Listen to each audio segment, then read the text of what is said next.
Hey folks, welcome to Sky Tour live stream. This is Mark. It is 2 o'clock in the morning, and I know I said I was going to start at like 2:18, but you know what?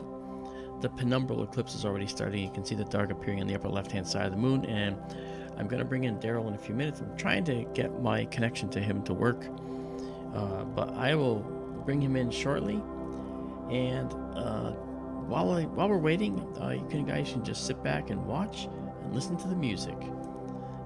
I will be back with you shortly as soon as I grab Darrell in a little while. So hang out, enjoy the music, and I'll talk to you in just a moment.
Well, hey there and welcome back. It is Mark D'Antonio here with SkyTour Livestream.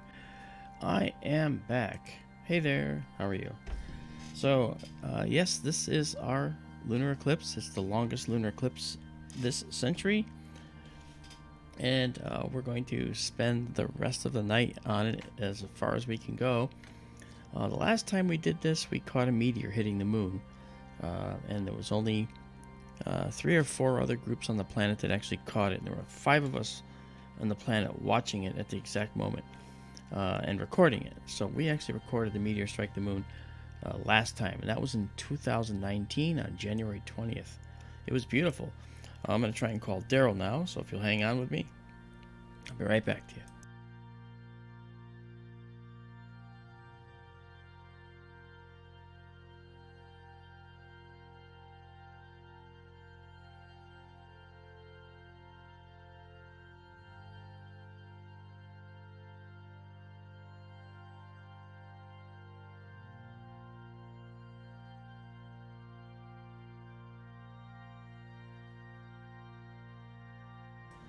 Okay, we are back.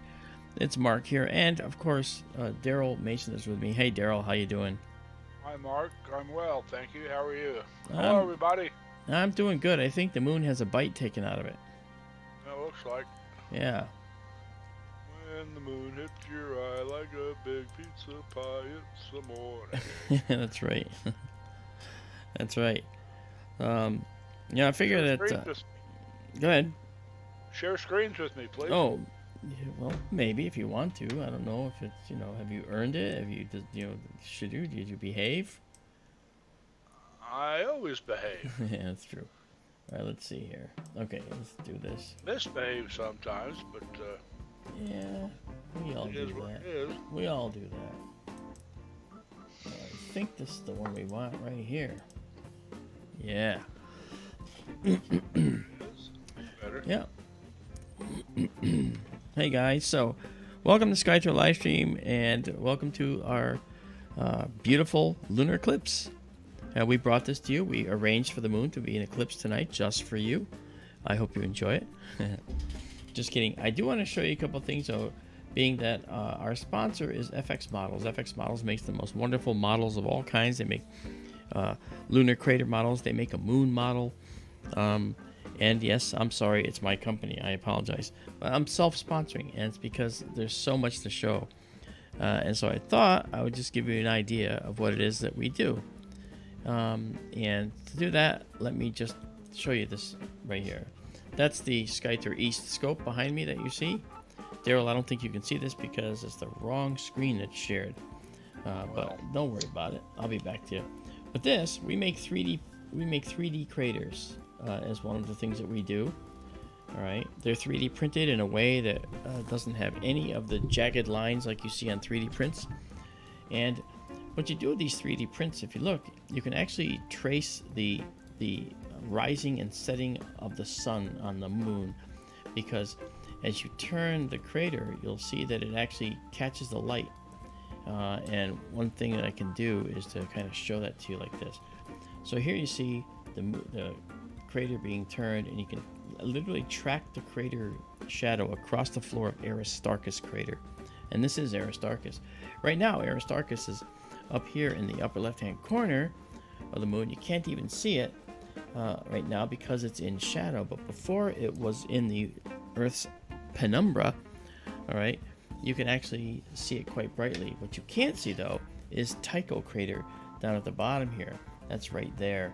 And the fact is, I mean, I can just do this and say, well, we'll just do this, and I can bring it up here and show you. This is Tycho crater right here, right there, all right, and right there, and Aristarchus is up here, and you can't see it right now. Okay.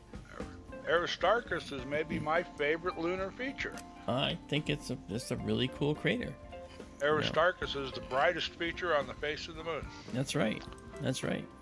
And this is our Aristarchus crater. It's a 3D print. It's I actually get the curated data from the United States Geological Survey, and I convert these to 3D prints, and I make them available to anyone who wants them. Just you contact me through the email up there, info@fxmodels.com, and I will be happy to let you know how to get one. Here's Tycho crater, for instance. This is Tycho, which I pointed out just a moment ago. And you can actually trace the shadow across the floor of Tycho crater, as you can see. And it really is a great simulation of the lunar cycle. So these are wonderful. And the last piece de resistance is the moon. This is our full-blown moon that we make. This is a SLA printed moon. This is extremely detailed. All the craters that are visible from this distance on the moon are in there in every detail. It's just such a beautiful model, and all of the craters and the moon are hand painted, and they're hand painted by me. I'm an artist, but I'm also an astronomer, and so I know what colors they should be. I know what things should be the right color and what things aren't supposed to be painted. It's not just some haphazard painting. I paint all the rays of the craters. And for the larger models, I actually paint all the details as well to make them look really good. So there you go. That's something, if you're interested, and you're interested in those, let me know, and we can go from there. I think it's kind of cool.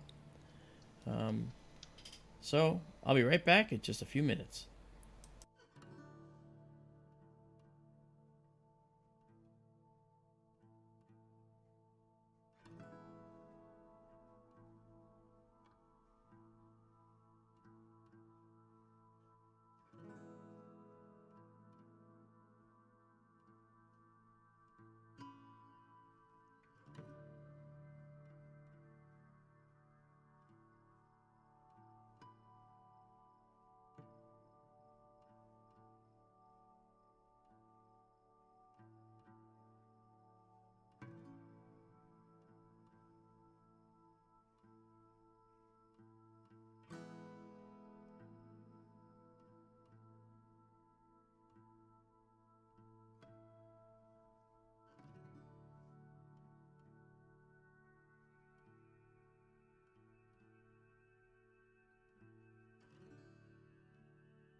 It was very much like this one, except it was total. This is a very deep partial eclipse. It happened in the same constellation, which isn't unusual this time of year. I mean, Taurus is 180 degrees from the sun at this time of night, this time of year.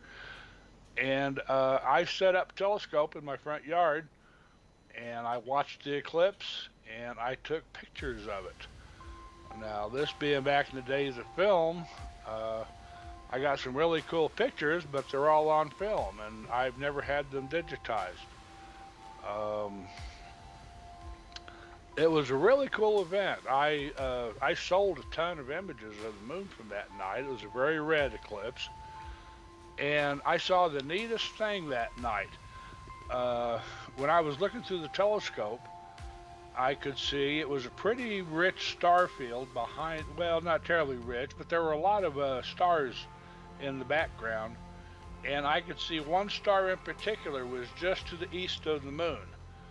And as the eclipse progresses, just like tonight, the moon is actually slowly moving from west to east as it orbits the Earth, and it passes through the cone of Earth's shadow. And watching the eclipse that night and seeing the star, it was evident that the moon was going to pass in front of this star in a few minutes. And I watched it, and I watched it, and the moon crept closer and closer to that star. And finally, it was just about to pass in front of it. Now, stars are really, really big, but they're really, really, really far away. And they're so far away that they're like mathematical points of light in the sky. They have zero dimension, most of them. The moon passed in front of this star. I was expecting the star to wink out instantly, but it didn't. The star dropped by about half in brightness for a second or two, and then it blanked out. And I did a little thinking about what I saw, and I have believed ever since what I witnessed was what is called a spectroscopic binary star. Spectroscopic binary is a double star that they're so close together from our point of view, we can't distinguish the two stars. They're so close together, we just can't see two stars. Yet, when the moon's limb passed over the star, it cut off one star and then the other star. And so I saw it step down in brightness and then go away instead of just going away instantly. And I thought that was really cool. Was that the spectroscopic binary you're talking about? It was. Wow. That's cool. That's cool. There's a lot of those strange phenomena that we see with the lunar mountains, because when people don't understand, the moon is not just round. It has mountains, highs and lows along the edge, and when you go and watch stars transiting behind the moon, just like you're alluding to, you actually can see the highs and lows of those mountains do different things to the light. And I think that's pretty cool. It's very cool. It's interesting.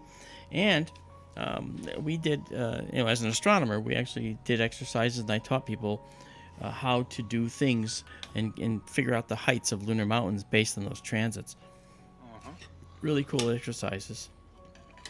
I need to find the film, the negatives from that. Yeah. See if I could get the thing digitized sometime. It is a really cool picture. Nice. I mean, the star hadn't gotten blacked out yet at the time I got the best image. But I sold a bunch of prints of that, big ones. Wow, that's cool. It was really cool. That night, 28 years ago, the moon was closer to the high 80s than it is tonight. Can you possibly show Stellarium, Mark? Yes, I do have Stellarium up. Let's bring up Stellarium. Maybe we could zoom in on the moon a little bit, and you'll see it. Tonight, the moon is a little closer to the Pleiades. Yeah, we just have to back out here to show it. I think if I do this, it'll probably... maybe maybe not. Okay. Yeah, tonight is close. There's the Pleiades right up there at the top. Yeah, right there. And 28 years ago, if you could back out a little bit more, They were closer to the Hyades. they were closer to the Hyades. They were almost in the Hyades. The Yeah. Hyades is a V-shaped cluster. There's the Hyades there to the left where Yeah. Aldebaran is. Yeah, that's where I'm going. Right here. Yeah. And the moon was closer to Aldebaran and the Hyades that night. Mm-hmm. Now, when you see that V shape of stars, that is the Hyades star Yep. cluster. It's about 170 light years away, and it is the star cluster closest to Earth. When Yep. we see Aldebaran, That's it is actually a foreground object. It's, Yeah. if I remember right, about 70 light years away. Yeah, it's actually very close to us compared to the Hyades. And the Pleiades, on the other hand, these are hot blue stars. They're all born together in a cluster. But when you see photos of the Pleiades, you see this blue dust around the Pleiades. That blue dust is not something that was part of the original dust cloud from which the Pleiades were born, and gas cloud. That's actually just a cloud of dust through which these very hot stars are passing as they orbit around the galaxy.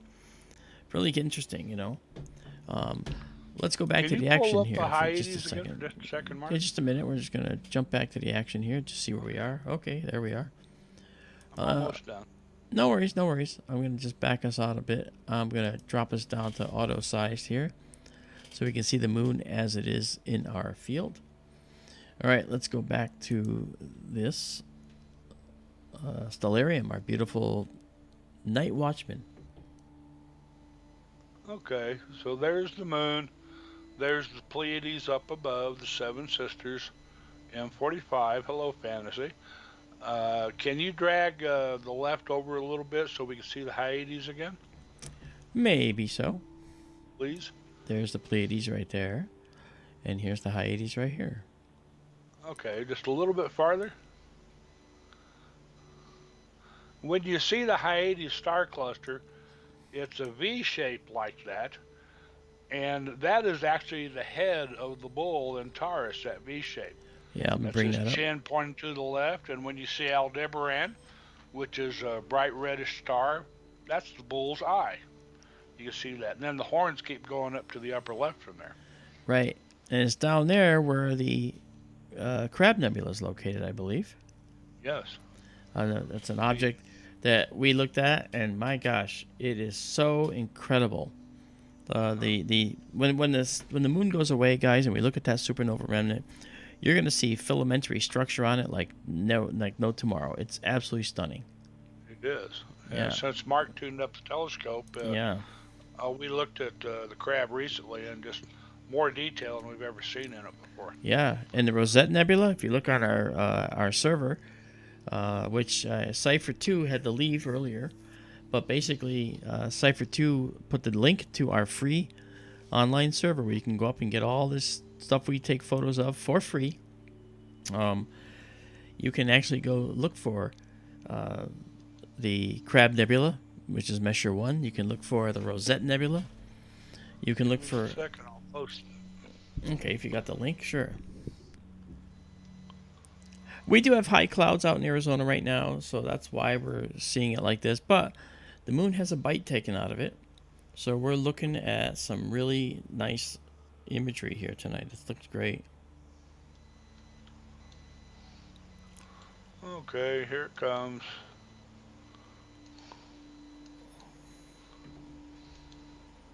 All right. Let's find chat again. Here's the link to Mark's imaging.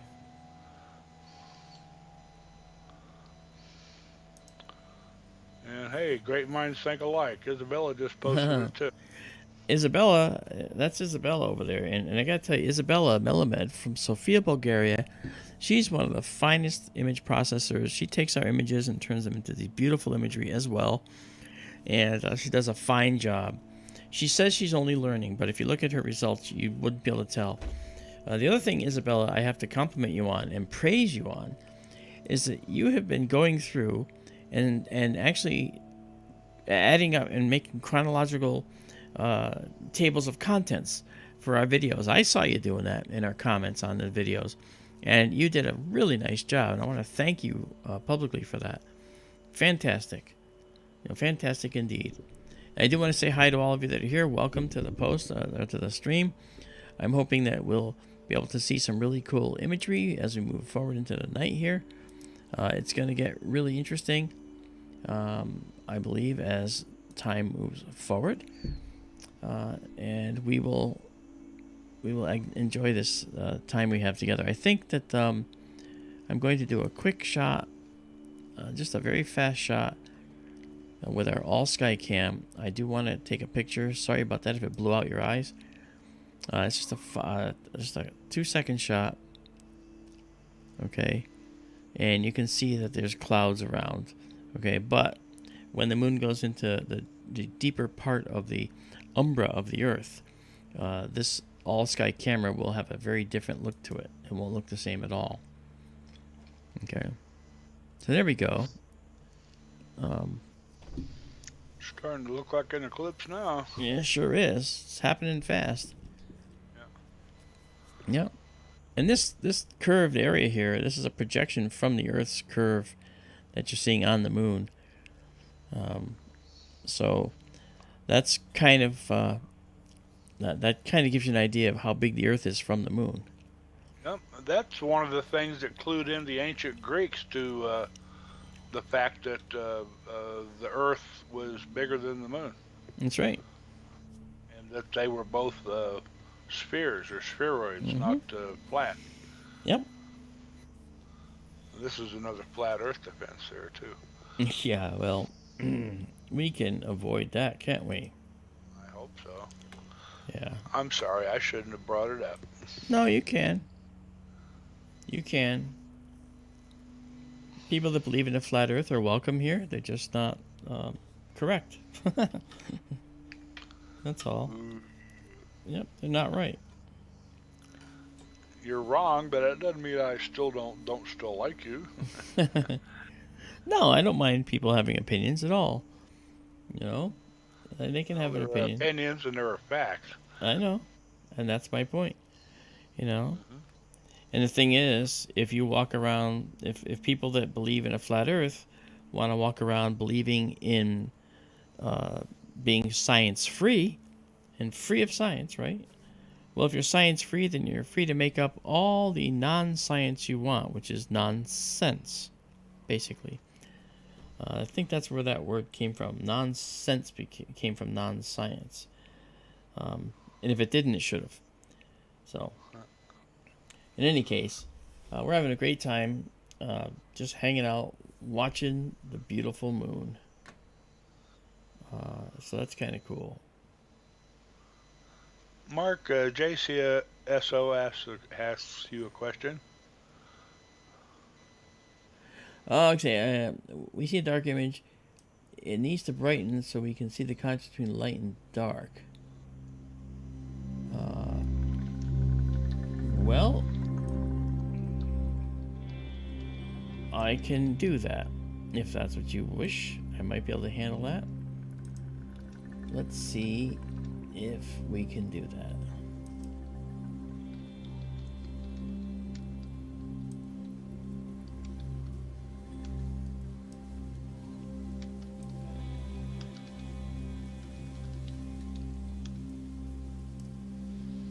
Not sure. I mean, it could be that I could just increase the exposure slightly, which I have to do as the moon gets farther along into eclipse. Right now, okay, this is our camera control over here, and we're actually taking a picture at 2.7 milliseconds. So what I'll do is I will go to 3 milliseconds and see what that does for us. Okay, there's 3 milliseconds. And now the next photo should be a little brighter. Okay. And let's try.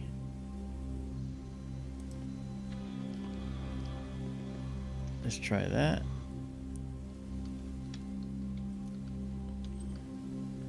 We can also take the curves and play with those. bring these curves over. You can see the live data curve here. And the yellow curve is how much of it is being intersected by our camera system. I mean our image processing system.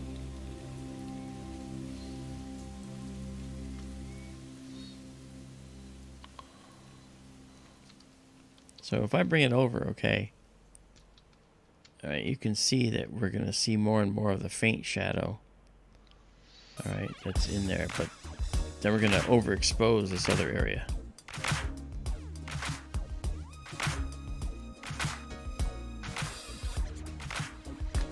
Yes, sir. Let's try.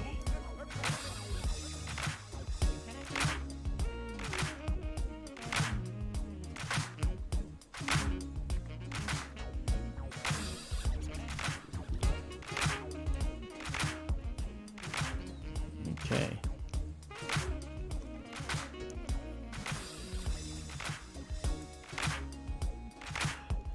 So hey, and welcome to everybody who's here tonight. I wanted to say hello. Justin T is here. Roxy Bot's here. Peter, welcome to you. Peter and Rascally Rabbit. PG is with us. Cruiser's with us. Tim F, what's happening? And Jesse Peak, who has the show, The UAP Experience. I just did his show today. It was a great show. Jesse's a wonderful host, so I hope you guys get a chance to listen to his shows. And then, of course, Darrell something is here. I don't know who Darrell is. it's a joke, just a joke. Headband Harvest, how you doing, man? Good to see you here. Fantasy, hello, welcome. Daisy and Zoe, welcome to you as well. I think I said hi to you, PG, didn't I? I think I did. And it's just looking pretty good tonight. We have time for this thing to take its and make its way to completion. David Schmidt, hello there, welcome. And Eric, the Road Warrior, is here.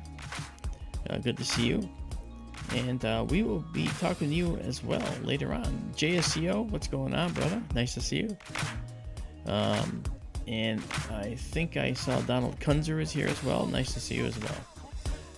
So let's, and Patricia Saluti, how you doing? Hello, everybody. Yeah. So we're actually just sitting here watching our moon.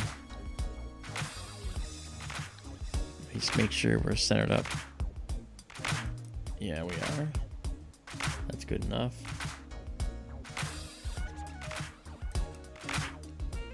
There we go. That's good.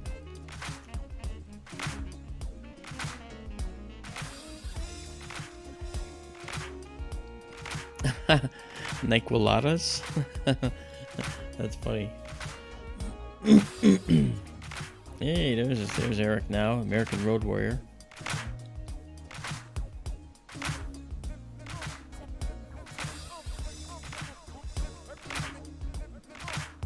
Yep, representing MUFON, Massachusetts, says Eric right there. Eric Hartwig, American Road Warrior, Massachusetts State Director of MUFON, I believe. And so he's a good guy. Very generous guy, too. Do anything to help you get your way along in MUFON. Define MUFON. The Mutual UFO Network. Thank you. No, it used to be called the Midwest UFO Network. When I joined it, that's what it was. I was 11 when I joined it. And then that was in 1971. That's right. I'm that old. And then in 2008, I was named the Chief Photo and Video Analyst for the organization. And I've been doing that ever since.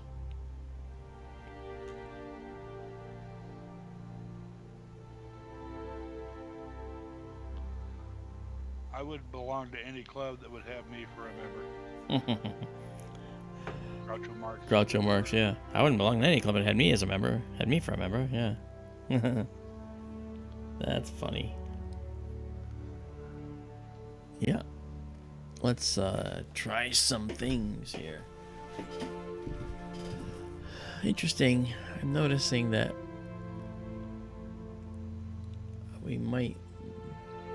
might need to focus here.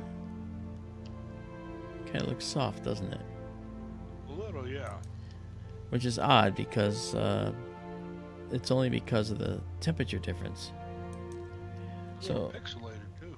Yeah, that's also because of the unfortunate issue with the internet speed out there. Let's try going to a different focal point.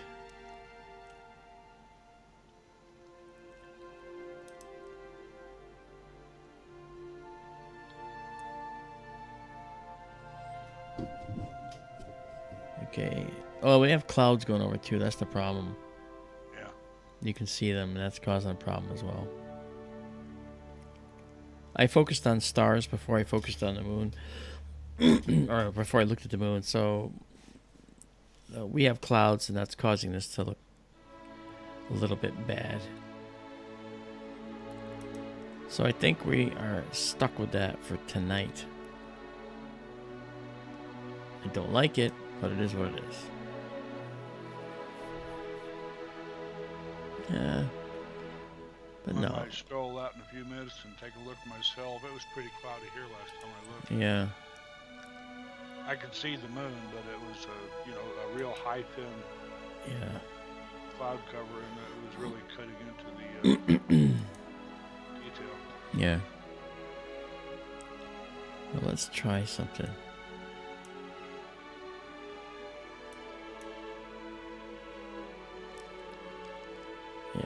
Yeah, we should be able to do better than this. Let me just rip this down.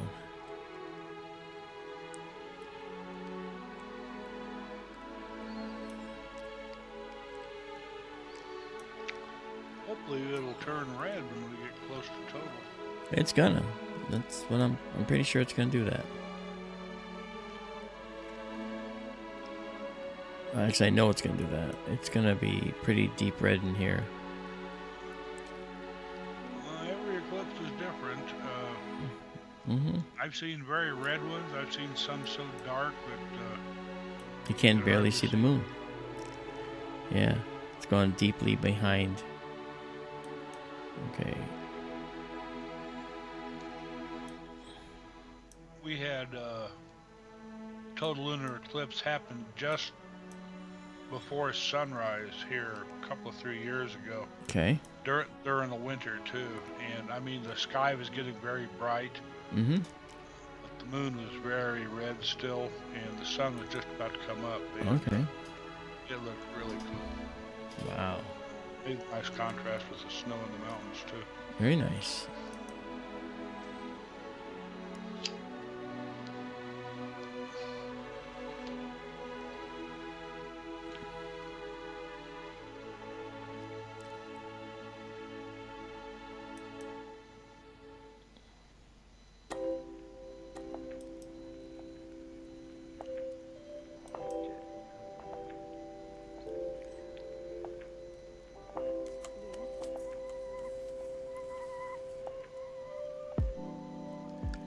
Hi, Roxybot. No, the scope is in Mountain Standard Time. I'm in EST because I'm controlling it from Connecticut, and it's actually out in the Arizona desert.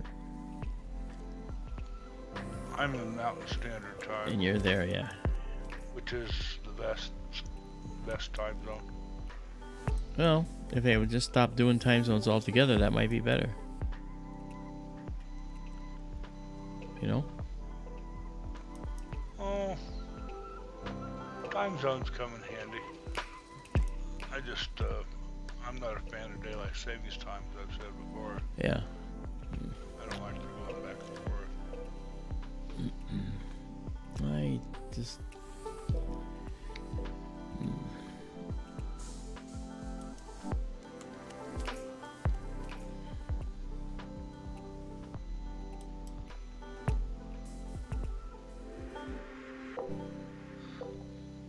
I mentioned in Skype earlier, Mark, I wrote a local TV station an email. You had to correct them, huh? Yeah, my TV station got it wrong tonight. as Roxybot says, it's great high overhead.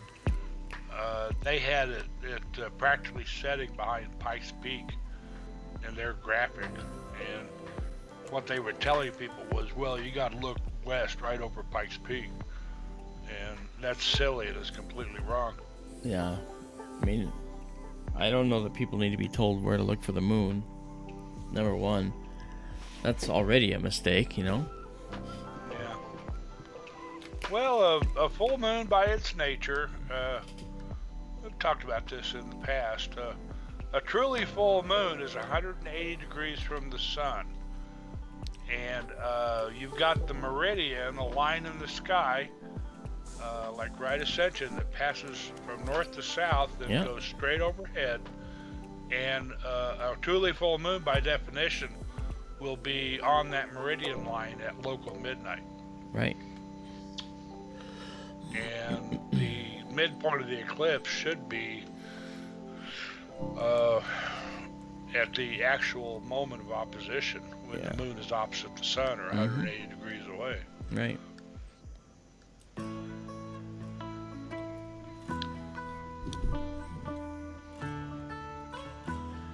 We can actually probably just do this.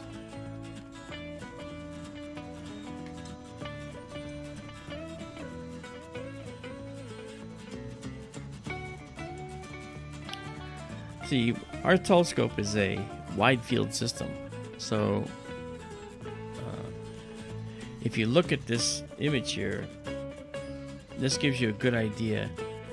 The width of the full moon is from here to here, and we actually have 4 of those across this field here.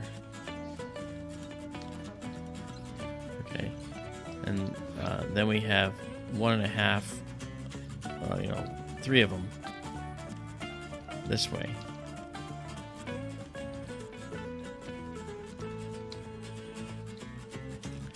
So that's the size of our field.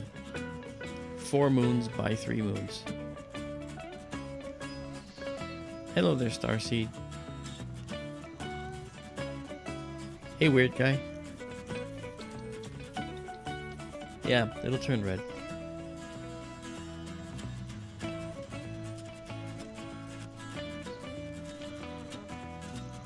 As you may have heard, it will not be a real total eclipse. It's a very deep partial. At maximum eclipse, there will be maybe just a little sliver of lighter moon left down on one edge. But it's going to be so close to total, you won't know the difference. You'll hardly know the difference. That's correct. So that'll be pretty interesting. I've seen some debate too. Everybody's saying this is the longest lunar eclipse in 600 years and stuff. I saw somebody said that that's actually the longest partial eclipse. That a true total eclipse can be longer. But it's an angle of the dangle thing, and I want to say the moon is near apogee at this eclipse too. That is farthest from the Earth. Yeah, actually the apogee occurs right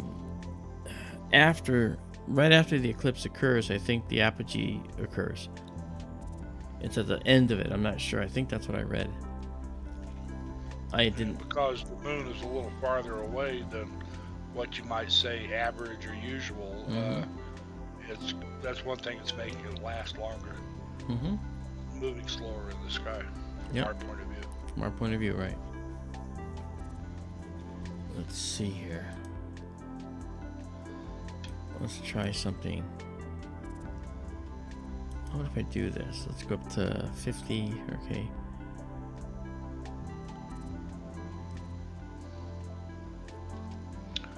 If you feel motivated, folks, go in the kitchen and grab some pots and pans and some big ladles or spoons and go outside and bang them at the moon. They'll make the bite come out of the moon. I'm increasing the sensitivity here just so you can see.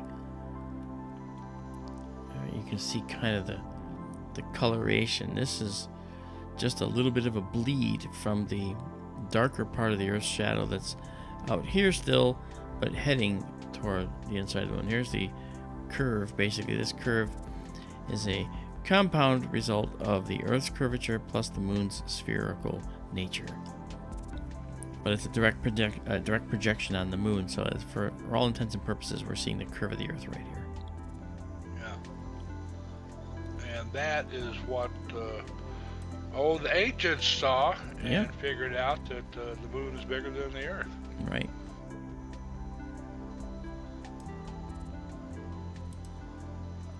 That's right. Yes, Zoe.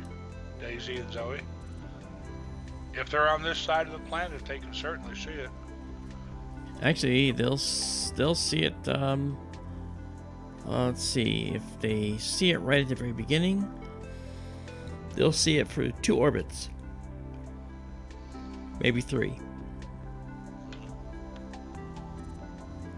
It takes them 92 minutes to go around the Earth.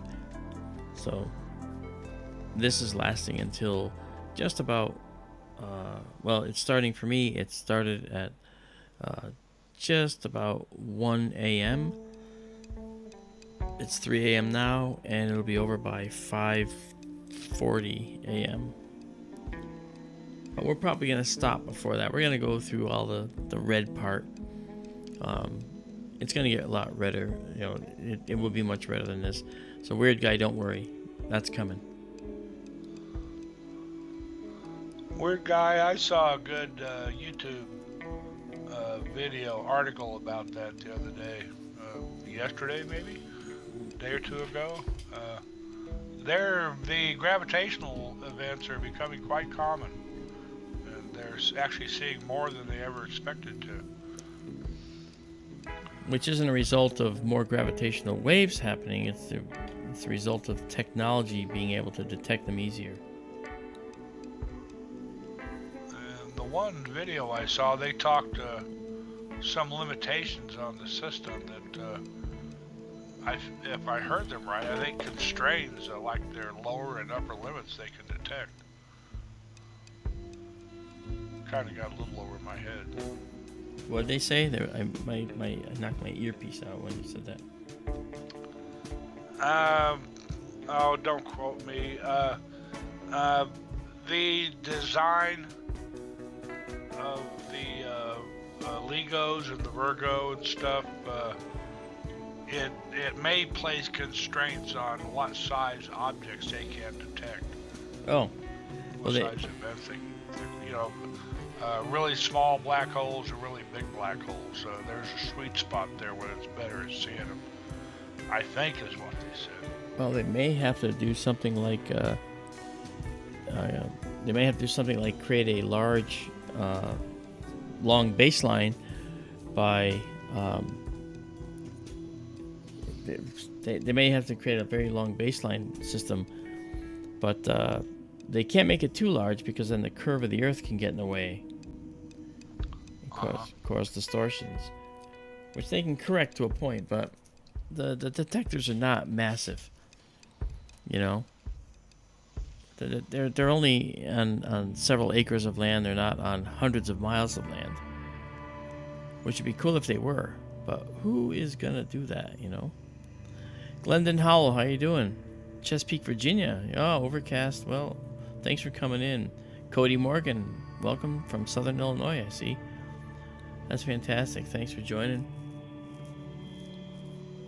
We're watching the moon in eclipse. The moon is heading behind the Earth's shadow. You can see the Earth's shadow right there. Because we're looking at it from the Earth, we're seeing the projection just like, at the same curvature of the Earth. Because we're right directly along the line of the projection. So we're seeing that there. So you can get an idea how big Earth is compared to the moon just by looking at that curve. And as Darrell mentioned earlier, that's what the ancients did as well. Yep, and the Pleiades are east-northeast of this.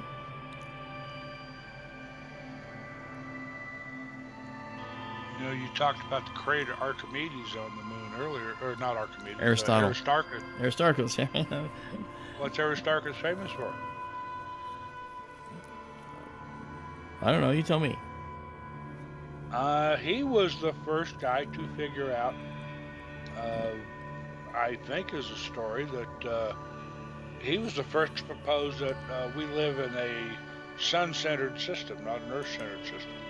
Hmm. Let me look that up. All right. I think that's how it goes.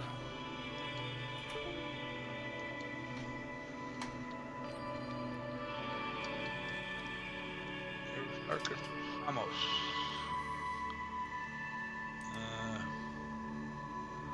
Aristarchus estimated the sizes of the sun and moon as compared to Earth's size. He also estimated the distances from the sun and moon.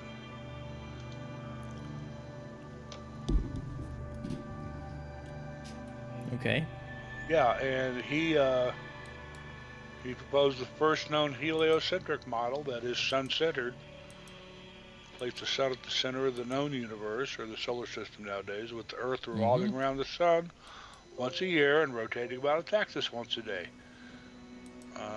He was influenced by the concept presented by Philolaus of Croton.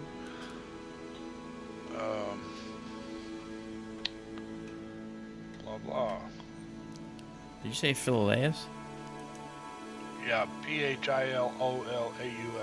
Okay. He put the other planets in their correct order of distance around the sun. Oh. What's amazing about all that is he figured all that out with just his brain and seeing what he could see with the naked eye. He didn't have a telescope back then. That was a couple thousand. That was over 2,000 years ago, I believe. It's a long time ago, and it's amazing because that tells us a lot about what the ancient peoples were able to deduce just by using their eyes and by using crude tools. And using their brains. Yep. Yep, that's right. He knew the Earth wasn't flat. Oh, yes. I'm sorry, I won't start that again. It's okay. You're among friends here. You're not among flat earthers. Who I'm convinced most of them say it just because they want the attention. And they like fighting with people. Yeah. Mm-hmm. That's right.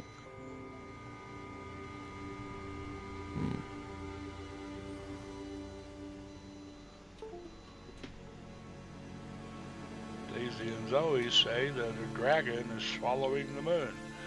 Grab your pots and pans, Daisy and Zoe. Go out and bang them at the moon. That's what it was. That's what they did. Up your neighbors. Yeah.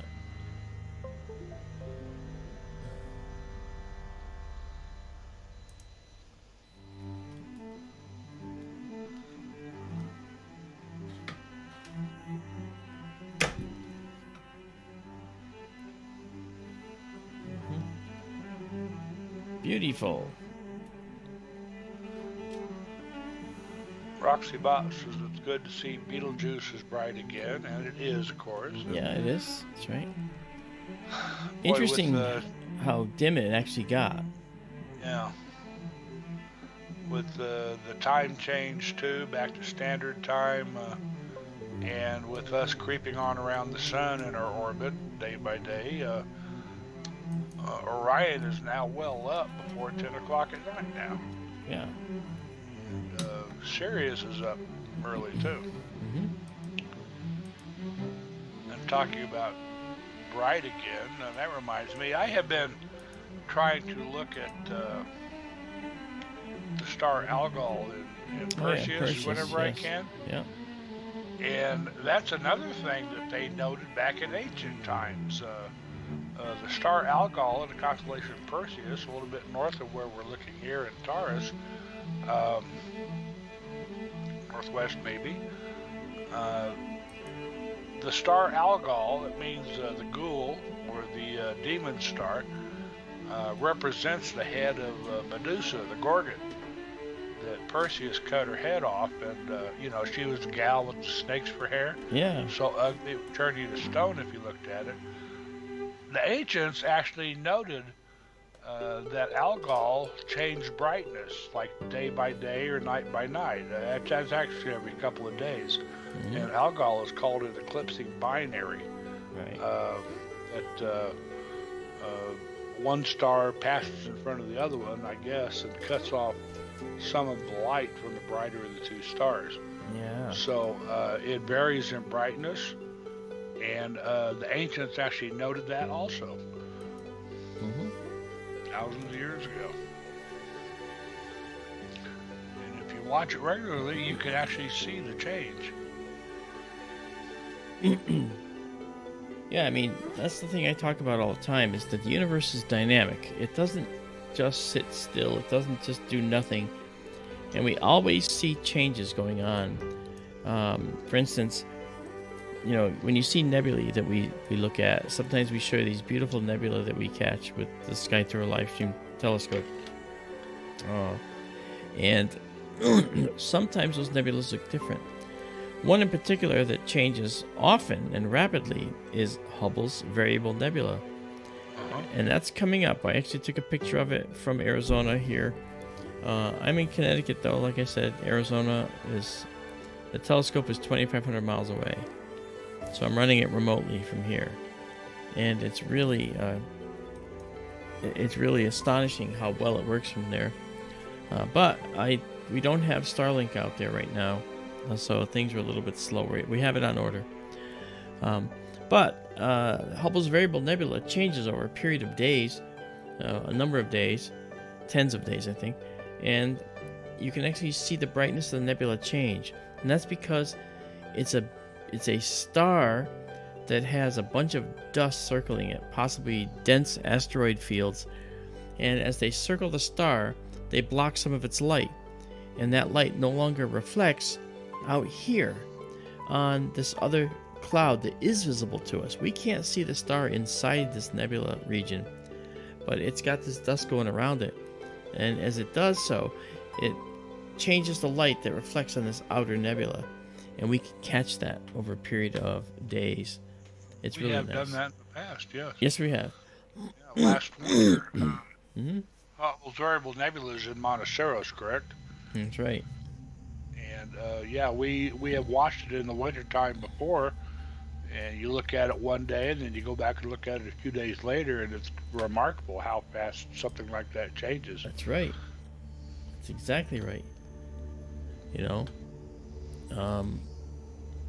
And I think that that's really impressive to consider how it works that way. That's pretty neat.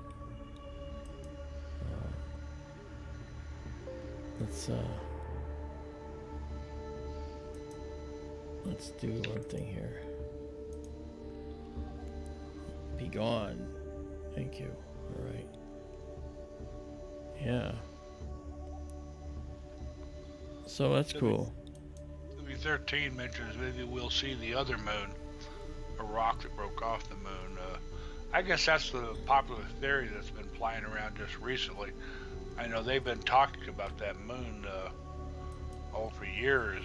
Oh, I mean the second moon the Earth has? Yeah, quasi-moon, whatever they call it. Yeah, it's not going to last forever. It's actually in an unstable orbit, and it doesn't mean it's going to hit us. It's not, but we are going to lose it, and it's going to end up being disrupted from our orbit and go into another orbit. And I think this is probably not the first time the Earth has picked up a temporary hitchhiker. You know, so we've done this before. Wasn't the talk a while back they thought it was a rocket body, or am I thinking of something else? I don't think you're talking about the same thing, but I don't believe that's the same thing. I saw a good video about that on YouTube the other day that call it a quasi-moon because it's not actually orbiting the Earth.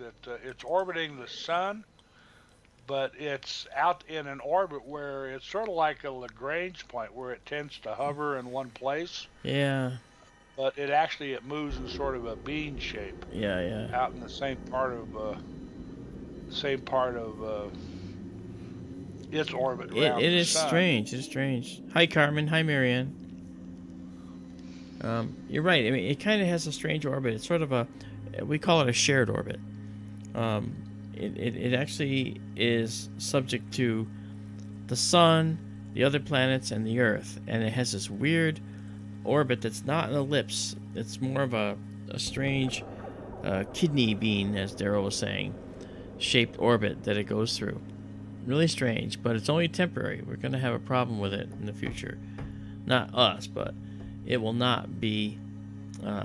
It will not be in that configuration for a long period of time. As you said, we live in a dynamic universe. Yeah, we do. Oh, right before our eyes. Look, see? I don't see anything. Looking at Oh, it. yeah, you're right. Yeah, just a minute. I was doing something here. Go here. Okay.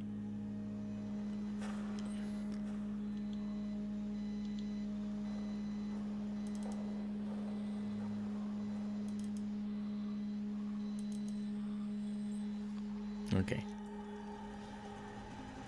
All right. So we're waiting for something to happen here. And while we're waiting, I just want to show you something on the left screen. This is what we were talking about before. We were talking about Hubble's variable nebula. And it is, I'm going to show you right here. It is this guy right down here. That nebula changes its brightness quite a lot. This is the Cone Nebula, and this is the Christmas tree cluster. This is a region of the Milky Way in the winter sky that I waited up for when I was in Arizona fixing the telescope, and I was not disappointed. That's a great pick. Yeah, so this is, but that's Hubble's variable nebula right there. Okay, back to the main deal here. We don't want to miss out on this. Just wanted to show you that. Alright, and now what we'll do is we're going to come out of this for a second and just check our placement. Our placement is still good. Wow. Let me, I'm going to try reducing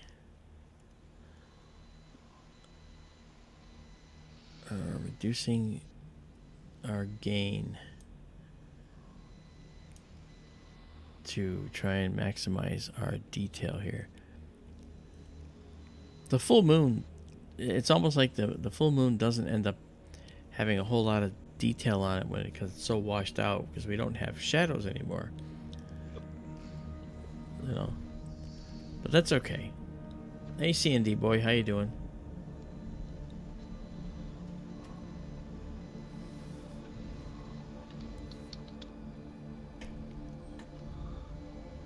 Yeah, aside from the eclipse going on, full moon gets washed out because there's no shadows, as you say, usually, Yeah. except during the eclipse.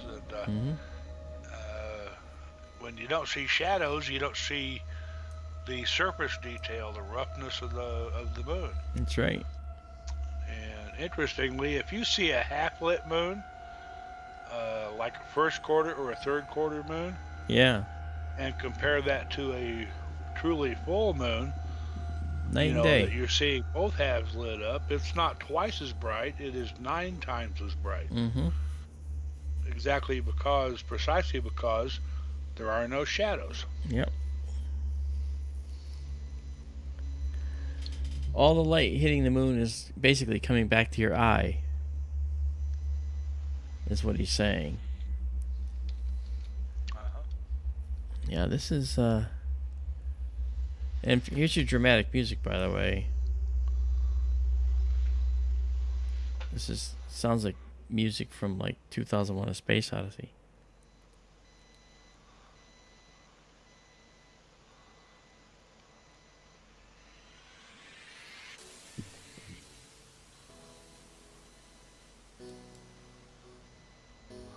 I don't hear the music now. don't. Barely. Oh, it's there. Yeah, okay, I hear a little now.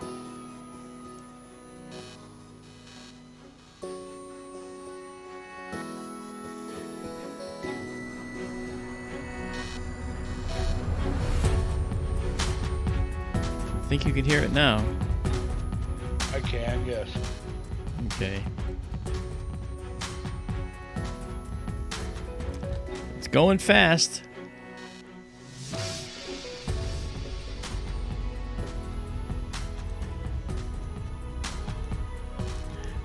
It's actually kind of hard to gauge how long the exposure should be when you're doing this. So here's 5 milliseconds. And with clouds, it's kind of hard, but you know what? We're still at it. Let's crank up our gain. Go ahead and take a look. Would you excuse me for a moment, please? Yeah. Be right back.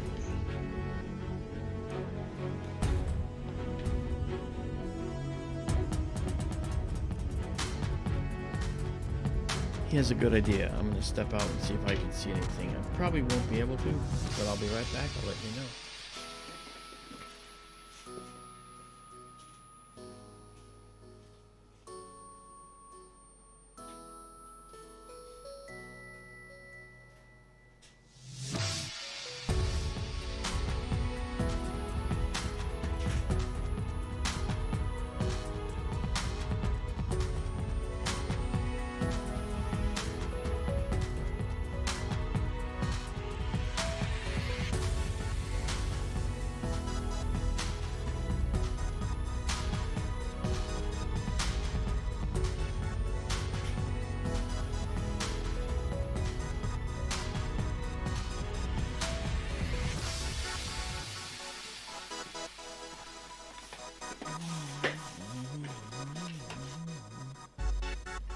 Okay.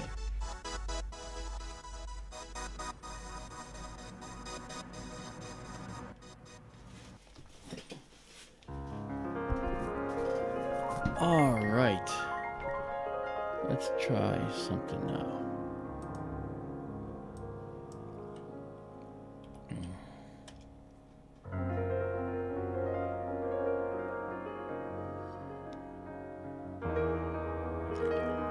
Okay.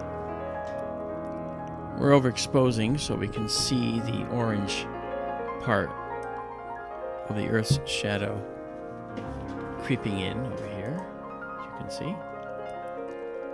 Let's actually drop that down.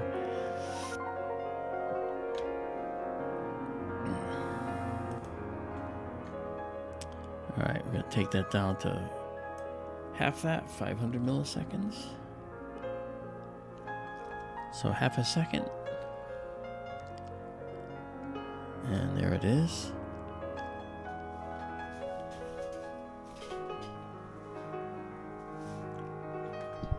Drop it down a little more. Do 250 milliseconds. Quarter second.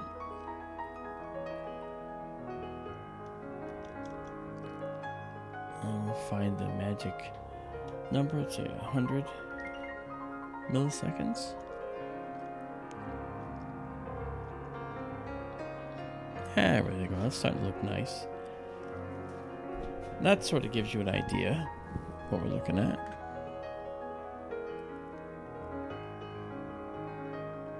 And what if I take the gain down? Get rid of the noise. Let's go up to 500 milliseconds again. Might be a little too bright. That's about what I was thinking. Okay.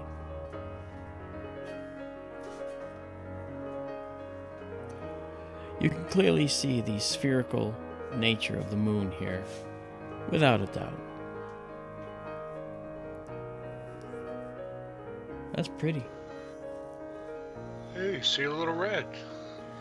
Yeah, I've been playing around with it.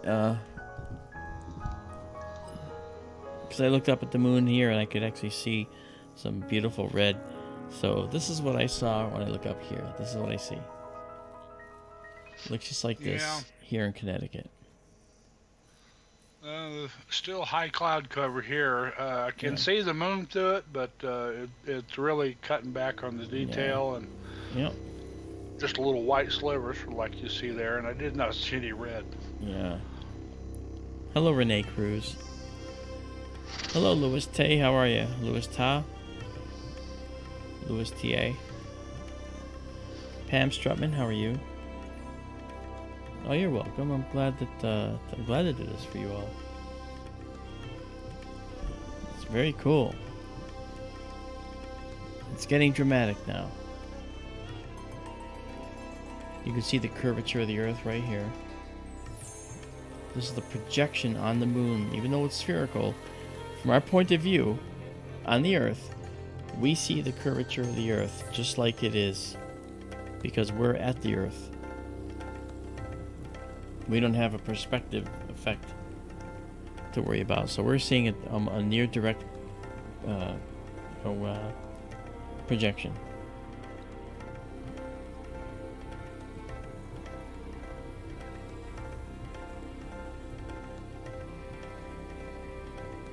Let's see if we can.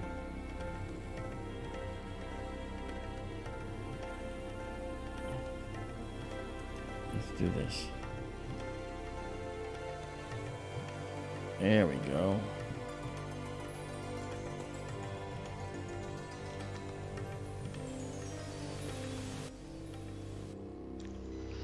That's what it's supposed to look like.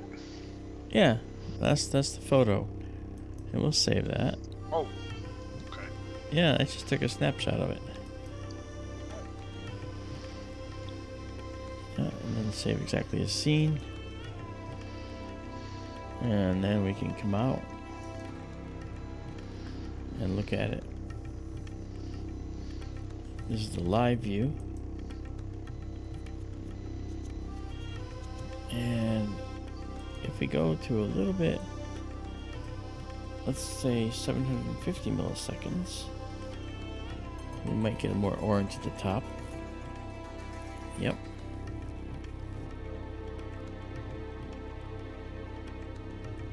That's good.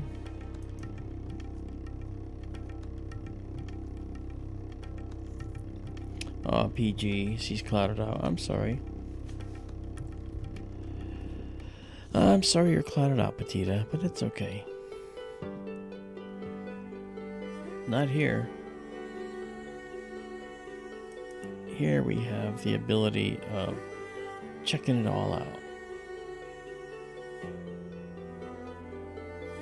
Okay.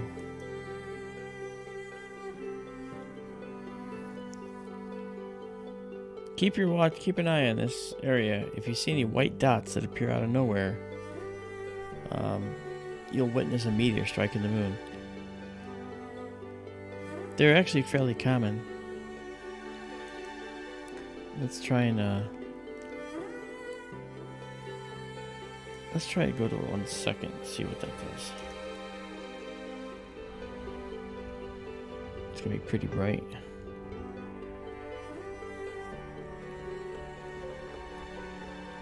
Okay. Too bright for this. Let's go to 800.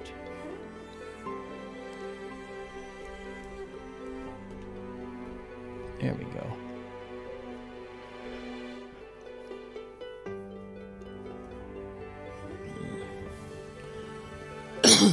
You know, when it's an eclipse like this, I just like, wow.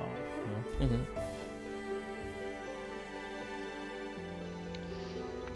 Can see the rabbit in the moon now, faintly.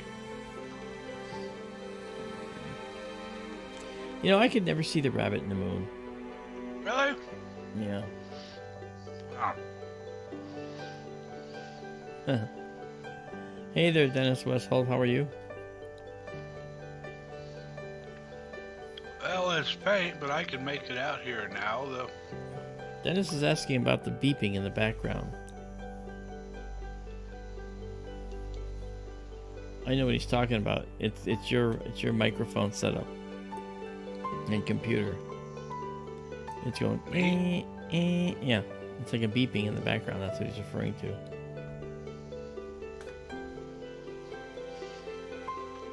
All my fault, as usual. Yeah, no, it's just what it is. I don't hear anything. Yeah, I do. It's when you go on mute, it goes away. Are you trying to tell me something? Nope, not at all. I want you to stay. Yeah. So just if you can see the dark areas on the moon, folks, there is the shape of a rabbit there. He is facing the left. His front feet are below the head. His back feet are on the right. And the little dot just above the back legs is his cottontail. If there was a bit more detail visible, there's a long skinny area that's bowing over the top, and those make his ears, which are behind him, hanging over his back. Don't know if you can see that or not. There's actually a couple of rabbits you can see on the moon. I've never seen rabbits on the moon. Daisy and Zoe do. I don't, but Daisy and Zoe do. So I guess it's there. That.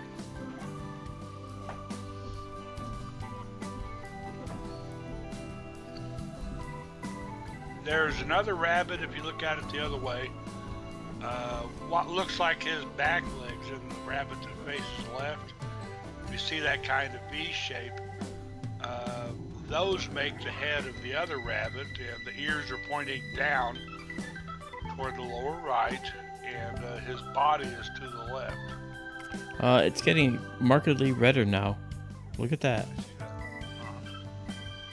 Markedly redder, guys. Look at that go. I'm not touching any settings or anything. Really? Nothing.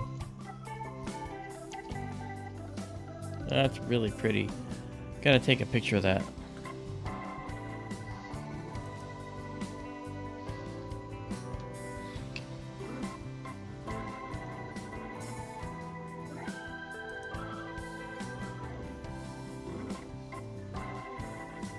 David, the rabbit with its head to the right, if you rotated the moon 90 degrees counterclockwise, it would look like he was standing up.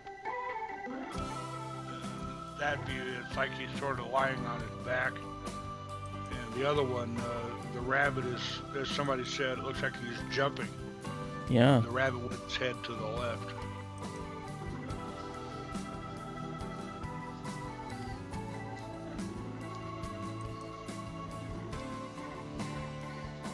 Okay, that's really cool. That's a really pretty picture.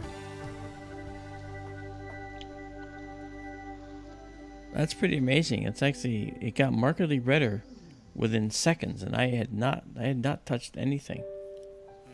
Maybe clouds opening up or something. I think that's what it was. Because look at more detail in the moon we can see now. I think we got into an open area of the clouds just in time for the totality of this eclipse.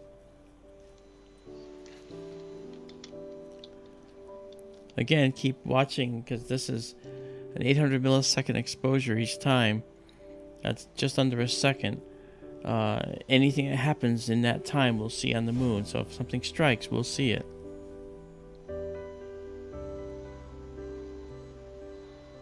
Per JSCO 77's comment,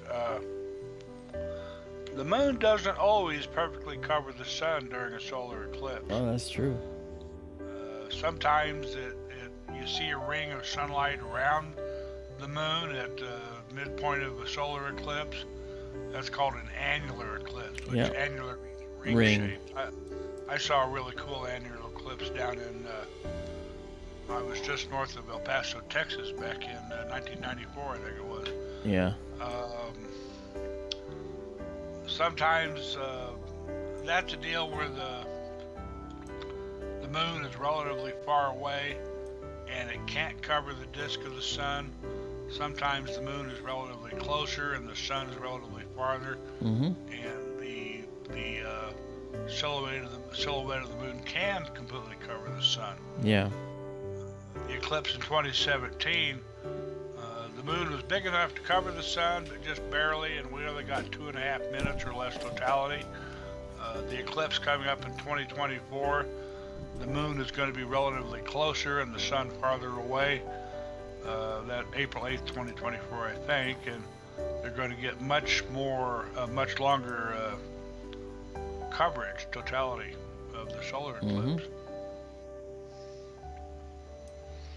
Well, it's interesting what you say, though, that on average, I mean, the sun is about 400 times the diameter of the moon, but it's same also distance away. 400 times farther away. So that makes it so that, and you know what you have to understand? Another thing too, guys, that you have to understand. We just happen to be living at a time where the moon, which is slowly spiraling away from the Earth at the rate of about 3 to 4 centimeters a year, has reached the point where it's almost the same diameter of the sun under certain conditions when we're in an eclipse. Before this, it was always bigger than the sun during an eclipse, and eventually it'll be always smaller than the sun in an eclipse state, solar eclipse. So we just happen to be at a time where the moon is around the same size, but it's still not exact. And so people say that take that as a like a profession of some type of strange cosmic metaphysical coincidence, but it just happens to be we're living at that time where the moon is spiraled away to just the right amount where it's almost the same diameter of the sun under certain conditions when it's into the solar eclipse. And it's like I say, it's going further, so eventually it'll never cover the sun again. And that's a long time from now, but it will happen eventually. It will, yeah. It's a long time. Actually, it's going to take approximately, let's see. Oh, the moon could be free of the Earth by spiraling away in about, I think, 8 billion years or so, 9 billion years. But the sun doesn't have that much life left in it. So the sun is going to swell up to a red giant and basically eat the Earth and the moon at some point in the future.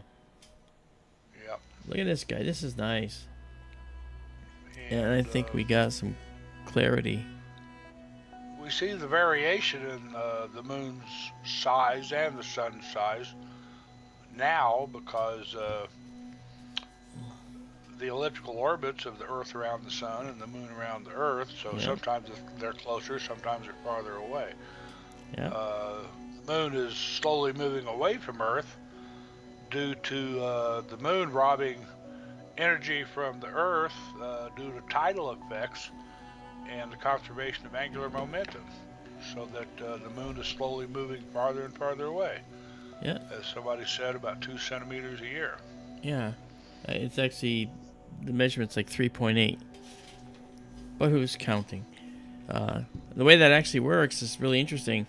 As the Earth rotates, it pushes the tidal bulges ahead of its rotation a little bit as it's going around, and that sort of lags. What that does is that puts massive water out in front of the Earth in the direction that the moon is orbiting around the Earth, and that additional tiny extra bit of gravitational tug from that water is what helps to propel the moon just the tiniest of bits faster in its orbit, which is why it's only 3.8 centimeters or 3.6 centimeters per year that it's leaving us.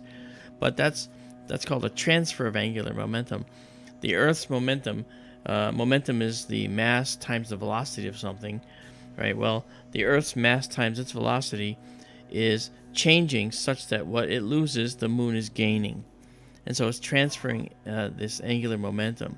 The angular momentum is actually denoted by the Greek letter omega, but in terms of just understanding the rotational momentum is being transferred because the gravitational tug of the moon is pulling on the tidal bulge, but the tidal bulge is also pulling on the moon. So it trades off. It pulls the moon a little further ahead as the Earth is slowed down just a little bit in the process. Our day, look at this, beautiful now. Our day used to be around 6 hours long on the planet. Can you believe that? That's when it was young. And it went to 12 hours and 18 hours, and then finally 24 hours. 23 hours and 56 minutes and a few seconds. But the fact is, that angular momentum transfer has been happening the entire time we've had the moon. If we didn't have a moon, our day would still be very, very short. And that raises the question: could life have developed here? My feeling is that life could indeed have developed here without the moon. I've gotten quite a few bits I did some research on this, and even though it's 3:40 in the morning for me, I'm still sharp as a tack about it. I think. Maybe I'm not. Yes, I am. Well, anyway, we're about to lose the sliver. If you look at the way the moon had formed, okay, the Earth and the moon formed at such a point where the day on the Earth was probably somewhere between 6 and 8 hours long, and that momentum transfer started almost immediately as the Earth rotated and the moon rotated. When the Earth was all a magma ocean and the moon was molten, well, we had magma oceans that had tides of their own, and those tides started this angular momentum transfer that caused this to happen again as well. So it's pretty cool. And the conservation comes in, conservation of angular momentum, so that the total energy of the system remains the same. Right. What leaves Earth goes to the moon. So if you take the Earth-Moon system, the momentum in the system is identical throughout eternity, but the Earth's momentum gets reduced and the moon's momentum gets increased. If you notice carefully, you'll notice that the shadow of the Earth on the moon is changing its rotational position. Okay, that's because this is a partial eclipse. So you'll see that there's a sliver here. That sliver is actually not going to go away. I think it's going to get just a little bit. I think we're about as deep as it's going to get. I think it hits maximum about in about 20 minutes. Now I'm noticing 2:02 my time, 4:02 your time, I think. Okay, well, I'm watching this and I'm thinking, I'm watching this shadow rotate. Yes. Because it was over here before, and now it's rotating this way, so it's going to end up going this way off the moon. As the Earth goes, as the moon goes behind the Earth. Yes. So I don't know how much deeper it's going to get than this. It's already coming up at this end, but we'll see. I think it's really pretty, though. Isn't that pretty? It is. Yeah. I want to take another picture. Let's go take a picture. You can see the rabbit better now, too. Yeah. Oh my, let me clear this. We'll clear this and get a picture. There we go. That's cool.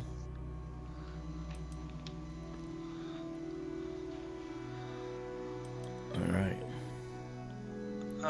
Marson, how was this the longest eclipse of the century? That touches on what we were just talking about. It's where the moon is in its orbit, and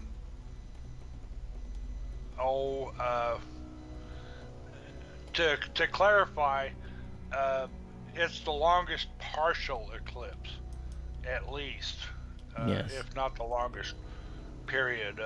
Some people have said that total eclipse can be longer if the moon was passing through the center of the umbral shadow. It might be a little longer. The moon is at apogee, that is its farthest from the Earth right now, so it appears to move, well, it is moving slower around the Earth because it's at apogee. That makes it take longer. And yeah, and that makes it take longer.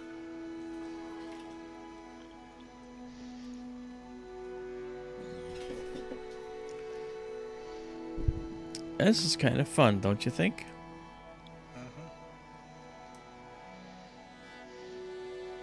Yes, it is. It's kind of fun.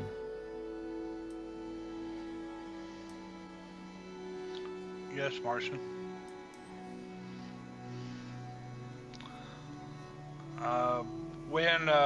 When the moon or any object in an elliptical orbit, when the moon is nearer Earth, what's called perigee, that's the low point of its orbit around the Earth, it moves faster.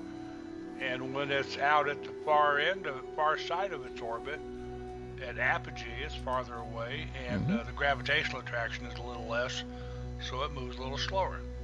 Yep. That's one of Kepler's laws, actually, I think. Yeah, that's the way elliptical orbits work. You know, they in elliptical orbits, when they're closer, they move faster around the planet or the object they're orbiting, and the area that they subtend is equal to the same area when they're on the other side of the orbit where they're moving slower. Yep. And they actually move through the same area in equal times, basically. Yep. Yeah. I have to look that up. I think that's Kepler's third law. So here is our beautiful moon. This is actually a very nice portrait of the moon right here.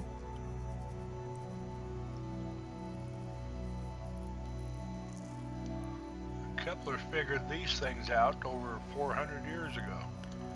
Yeah, with no computers. The first law, orbit of a planet is an ellipse with the sun at one of the two foci. Foci, yeah. Second law, a line segment joining a planet and the sun sweeps out equal areas during equal intervals of time. I think that's it, number two. Okay. And the third law, the square of a planet's orbital period All is right. proportional to the cube of the length of the semi-major axis of its orbit. I guess it was second law. Yeah, it was Newton's second law. I'm sorry, Kepler's second law. I never can keep it straight either. But hey, he figured that out. I guess it was right before Galileo and the telescope, right? Yeah. Or at least the first one, 1609. Marson, to answer your question, this observation is being made by the Arizona telescope, but the observatory is being run remotely from Connecticut, where I am. So I'm in Connecticut here. That up there is in Arizona. This is all in Arizona. What you see above me, that's the building in Arizona with the telescope in it. So I'm actually connected to the building from Connecticut, operating all this from here. So, and that's it. See, Guide to our live stream. If you haven't subscribed, guys, go do that, will you? And do give me some thumbs up. I mean, this is really a cool, it's a free place to go. I make the data available to everybody. We have an online server that's free. You can see it on my Facebook page, which is pinned. It has the link pinned at the top. And on the Sky Through a live stream Facebook page, it's pinned at the top of that as well. Somebody will post the link here as well. I have it. I'm just doing 27 things at once here. I will try to post it. I bet Isabella may beat me to it. Did you see what Isabella's done? Isabella, again, I'm going to give you more kudos here. She has gone back to several of the last videos we did and gone through every single minute and cataloged everything that we looked at and put it in the table of contents format in one of her comments. Really? Yeah, several different streams. Isabella, you're a sweetheart. I love you. Thank you for doing this. This is wonderful. I was at her site a day or two ago. I need to go look again. Yeah. And she's doing this. There is the link to Mark's. Oh, thanks, Darrell. Very good. And I I should post. Beat you this time, Isabella. I'll post a link to Isabella's too. Yeah. She might beat me to that one. This is beautiful. For people who have never seen the moon look this way, it is a treat. And it's ominous, you know, because if you don't know what you're looking at when you look at the moon in the sky at night, you might say, what the heck is wrong with the moon? You know, is it on fire? Is there some kind of molten lava? What the heck's going on? Because it can look that way to your eye. It's really cool. It's really cool. Hey, one man. Ugh.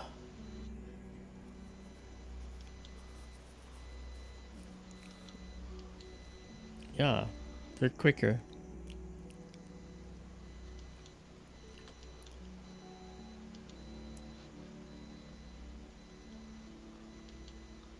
And here's the link to Isabella's page. Awesome. You can go see what she's done with our photographs. She's done a lot of photo processing. She's also done processing of other people's work as well, so that's kind of cool. Yeah. And while we're at it,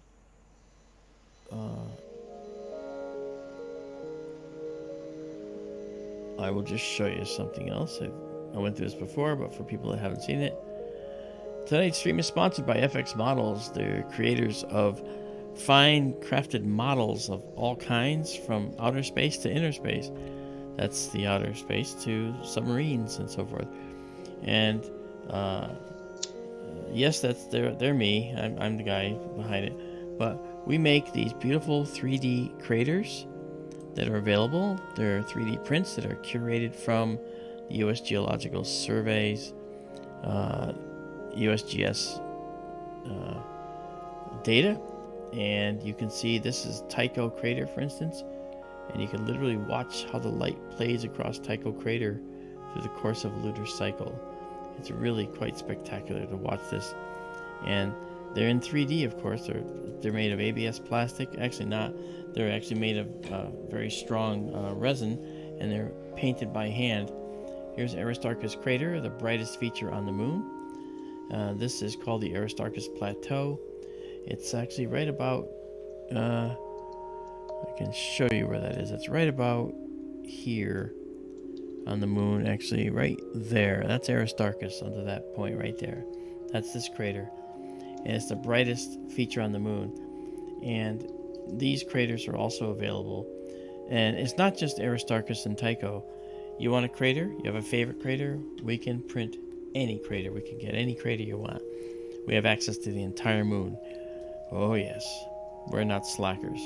And to prove it, here is the entire moon. This is our beautiful 3D printed moon. It has every crater that you would see on the moon from this scale distance is on here. Okay, this is we printed this on our SLA machine, which is so high resolution that you could print something that's as smooth as the face of an iPhone. Okay, and that's what we've done. This is the moon, and this guy is one that's available, as well as all the craters. And the moon even comes with a little stand that says moon. So, enjoy tonight's stream. That's brought to you by FX Models. And if you're curious about anything or you have any questions, you can reach us at info@fxmodels.com. info@fxmodels.com. And check out fxmodels.com if you want, and you won't see the moons and the crater plates up there yet. We're in the process of doing that, so we'll get those up there soon. But until then, that's enough of the shameless plug. And now back to the universe. The moon is looking really pretty here.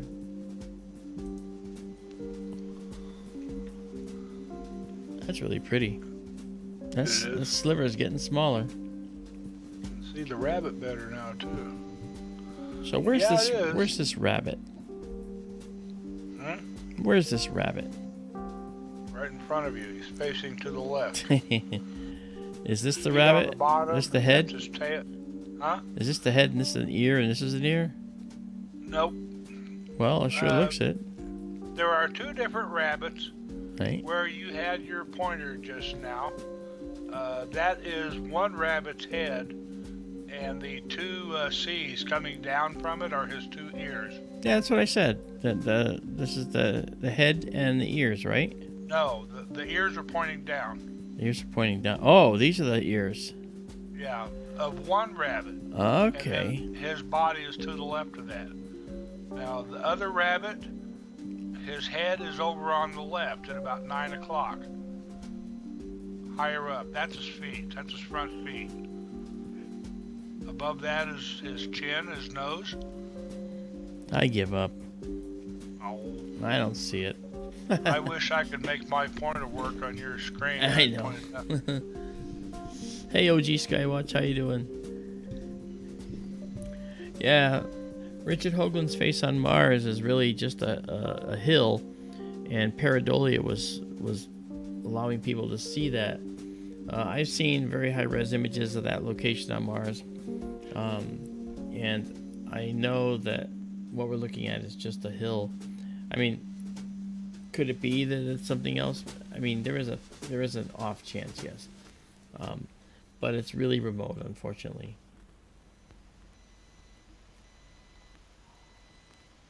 You know.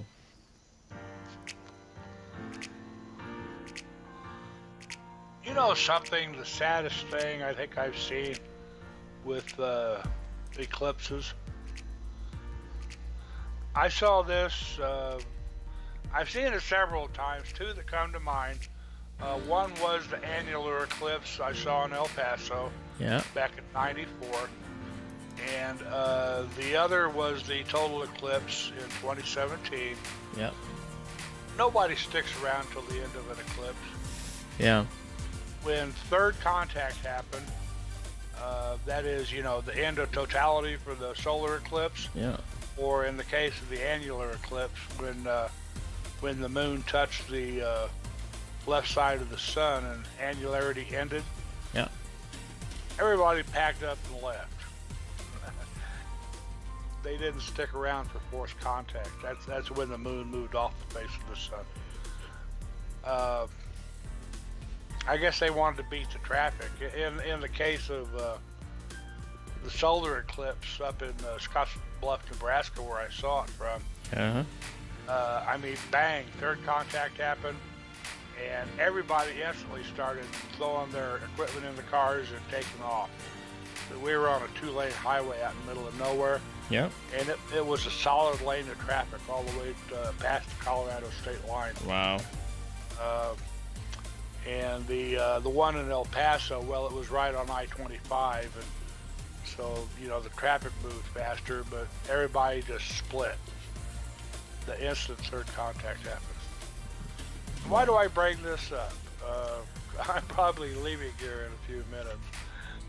Oh, that's fine. Yeah, when we're past maximum eclipse, I think, which is any minute now, 2:02 my time, I think, or your time.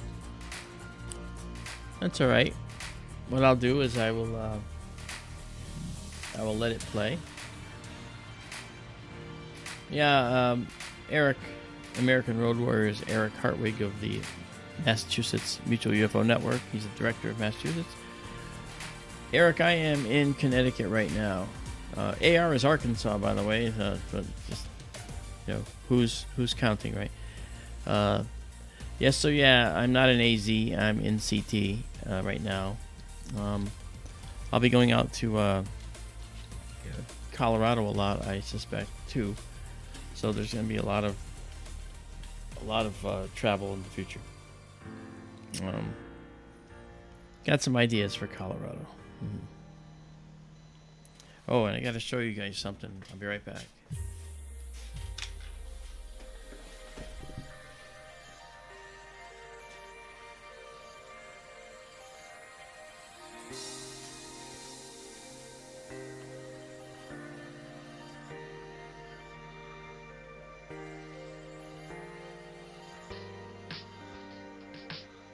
The eclipse, the total solar eclipse, I saw north of Scottsbluff.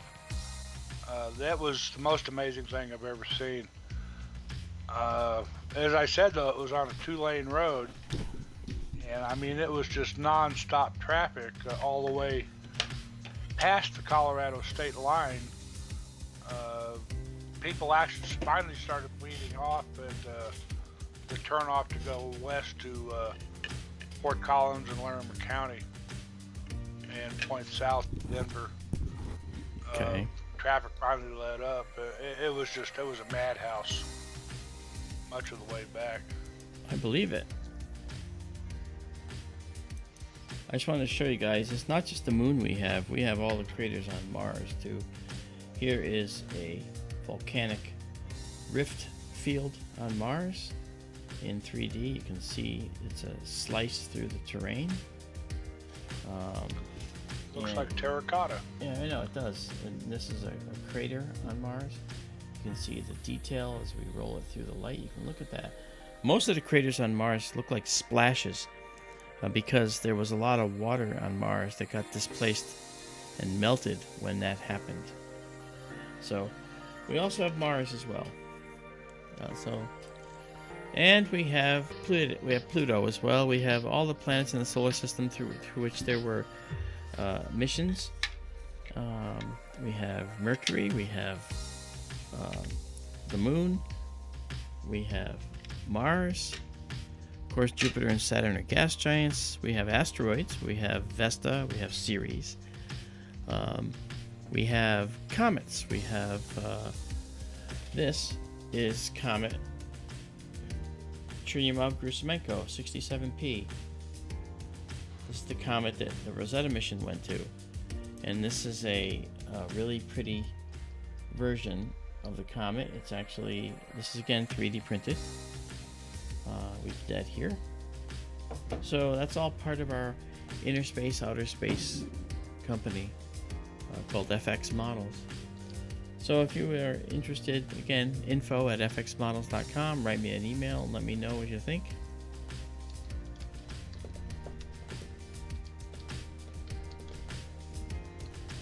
Yes, Ceres.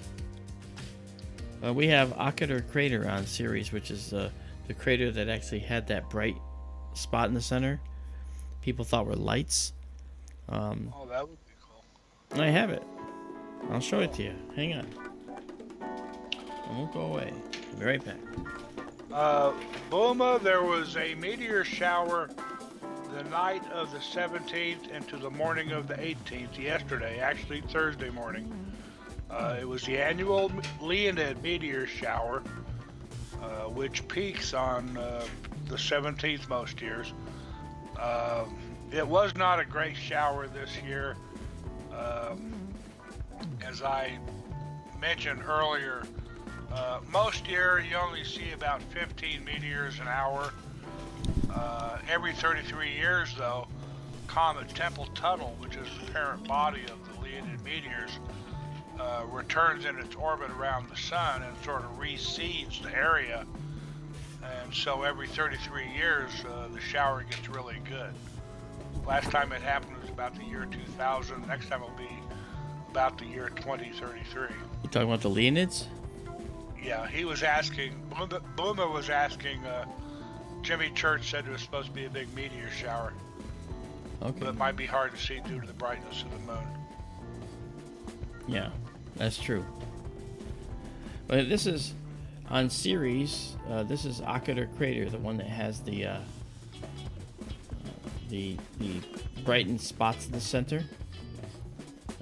This is again from the USGS data from the Ceres probe. It went there, New Dawn, and you can see it's really quite detailed. And these spots are the deposits that were coming out. Vesta, which I have in the other room, is a full model of Vesta, also available. Vesta, it was dry as a bone, and Ceres is known to have lots of water. So these compounds here are salts, and they're much brighter than the surrounding terrain. So in order to take a photograph, we can actually see Ceres, which, by the way, is not gray. It's dark dark gray, almost black. And so if you expose Ceres so that you see Ceres as a gray object, anything that's white on Ceres, like these salt pillars, are going to be overexposed and bright. And that started the whole conspiracy about lights on Ceres. It's just a matter of exposure, you know. But back on the moon, we also have things like this. This is the Apollo 15 landing site. We have the Apollo landing sites as well in 3D, which are really cool. I had this. I had one of these for sale up in Devil's Tower in Wyoming, and it was on the table for about 10 seconds, and somebody grabbed it and said they had to have it. So it was actually really kind of cool. But, you know, anything you want, you know, you just name it and we can go get it and make it, you know. And that's part of the cost of the thing, you know. I think these are between $40 and $60, depending on what you want, plus the shipping, you know. And they're like 4x4 plates. Get enough of them, you can make a set of coasters. We tried to do that. We wanted to do that, but it was just harder to encase all these things in that lucite and make them something that you could get cheaply. Look at the moon. I can't see it. Oh. Darrell's complaining because he had something in the way. There it is, yeah. Yeah, I did. I see the rabbits. Okay.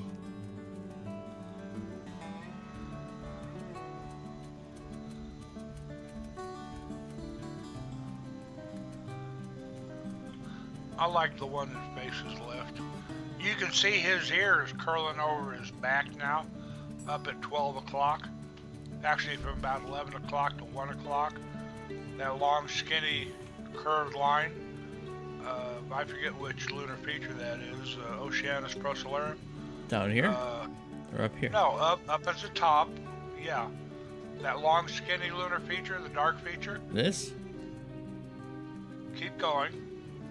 It runs from about 1 o'clock to 11 o'clock or 10:30. That is the rabbit's ears hanging over his back. And the big dark lump below the top and at about 11:30 or 12 o'clock, that is the back of the rabbit. His head is at about 9:30 or 10 o'clock. Oh.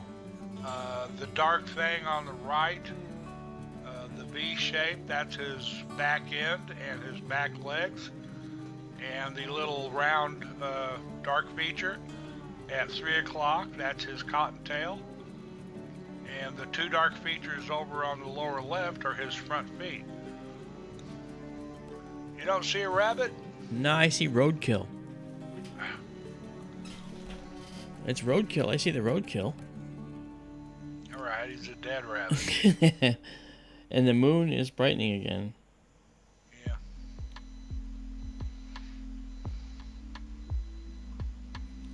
Well, this is kind of fun watching this. But we're watching to see if there's going to be any meteors. And the thing that's going to be interesting is going back after this, because the meteor will only be there for the fractional time we're watching it. So right now we're doing this at basically 0.8 seconds, I believe. Yeah.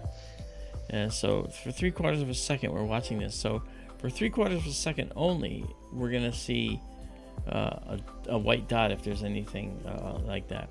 Hey, Mr. Roman, thank you so much. Very, very kind of you. Thank you so much. Washington State, I'm sorry. Yeah. You have an image of the meteor impact, don't you? I do. Yeah, I can show that if you want to see it. Sure. Alright, let me do that. I'll bring it up. I actually included it in an Instagram post earlier today as a point of reference.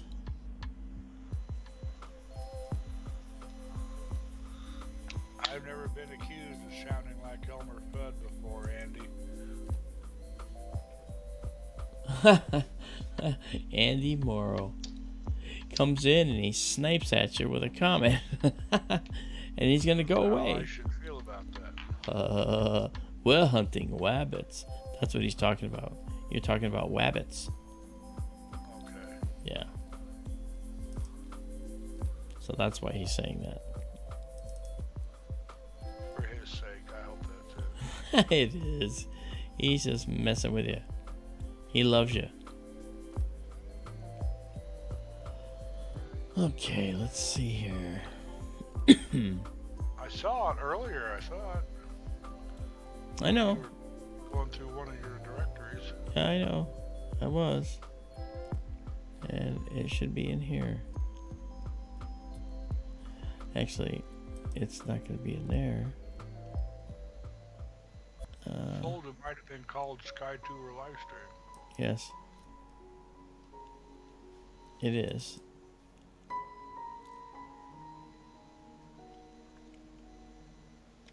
Let's go here.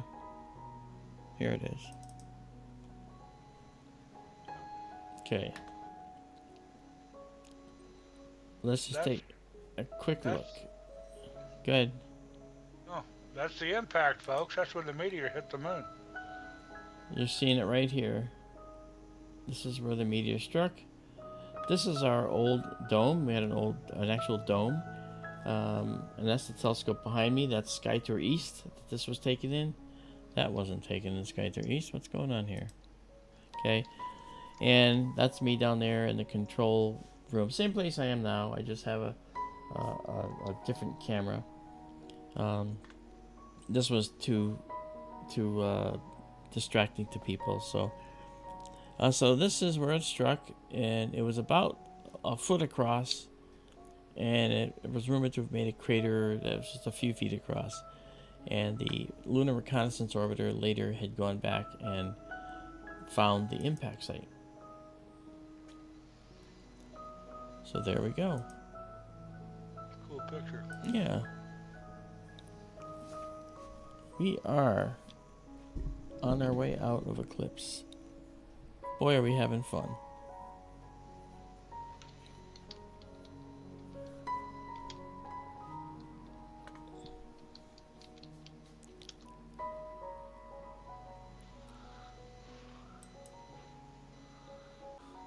Color's still nice. Yeah.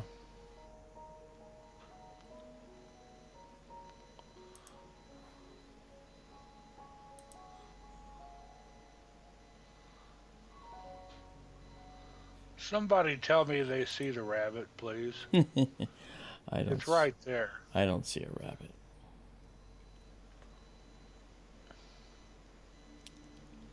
Why don't people say find the man in the moon, right? Is that what they say?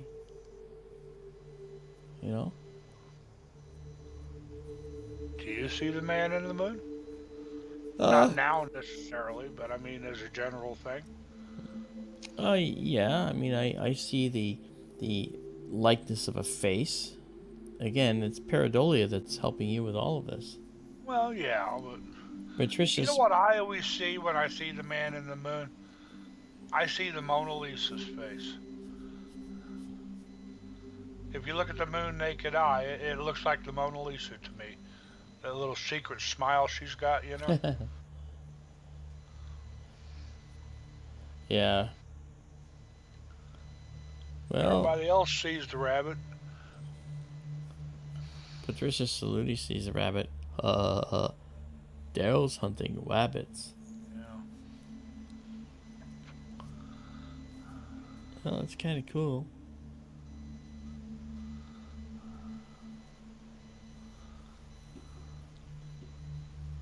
You know, you'd be forgiven for thinking you're looking at Mars. Because Mars does have dark features like this and light highlands. Uh-huh. Yeah, so it can look like that.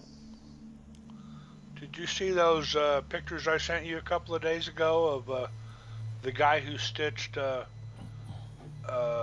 Mars images taken from Earth into a polar view and an equatorial film? Yes, they're really very, very detailed. Very nicely done. That was tremendous. Yeah, it was.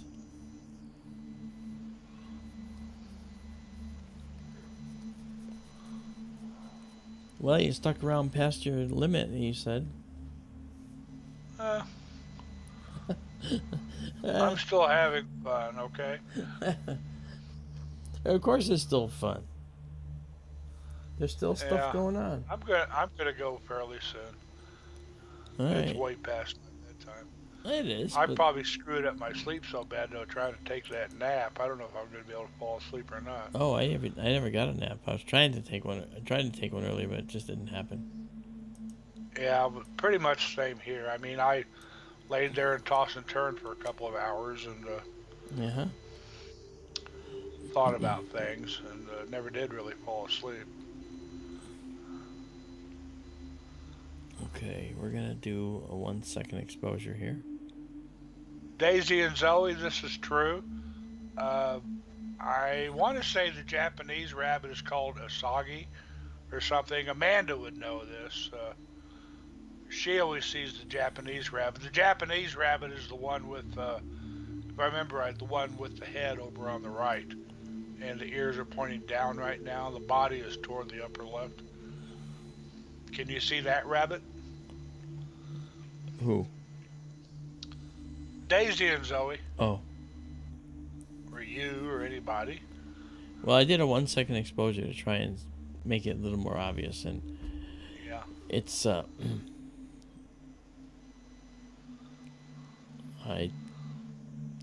I just don't see that.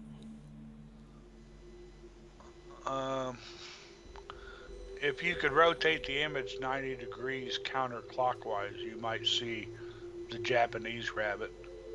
But this is the rabbit, the Japanese rabbit here. That's his head right there, and that's his ears pointing down to the lower right. Which is his head? This part? That right there, yes. And these are his ears. Bigger dark spot. That's one ear. Then over to the left is the other ear. This? Yes. Oh, okay. So the whole head is here. Yep, that's the head, and then his body is here. Over to the left. Wait, over to the left? That's his body. This is his body. It's like he's lying on his back right now. And the two dark spots at the lower left, which make the front feet of the left-facing rabbit, I guess those two dark spots of that area in general, that's sort of his tail in the Japanese rabbit. Okay. One of these days you'll have to show me. Okay. Let's see. Let's go down. Let's just do this. Cut down to a... PG sees it. Okay. So there's the amount of the moon that's actually illuminated right now.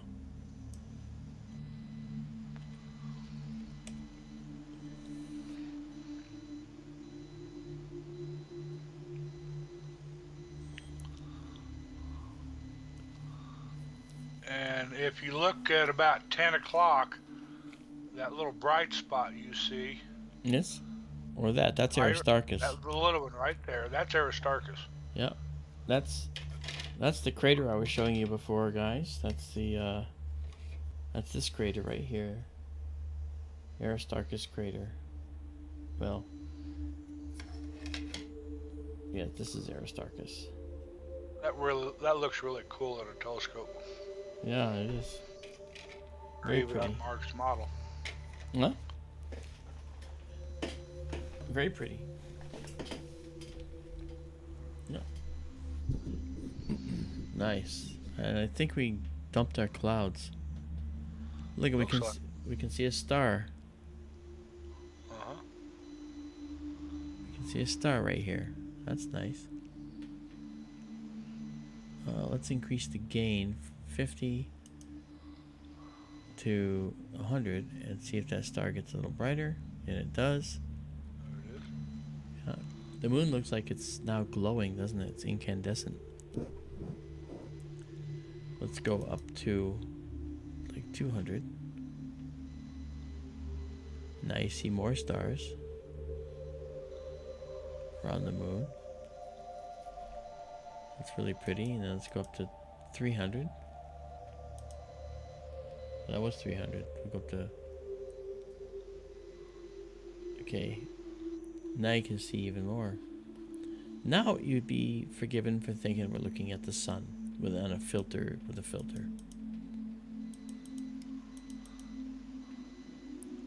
But there we go. David Schmidt has a question for you. Okay. Mark, so we're past the point of maximum obscure and are moving back out. Yes, that's correct, David. And one way that you know that that's true is by looking at, if you remember how the shadow entered the moon, it entered the moon here. But the moon, as it was going through, right, it moved through the umbra and as it comes out here. So the Earth's curve does its job. Volkswagen Rabbot, says one man.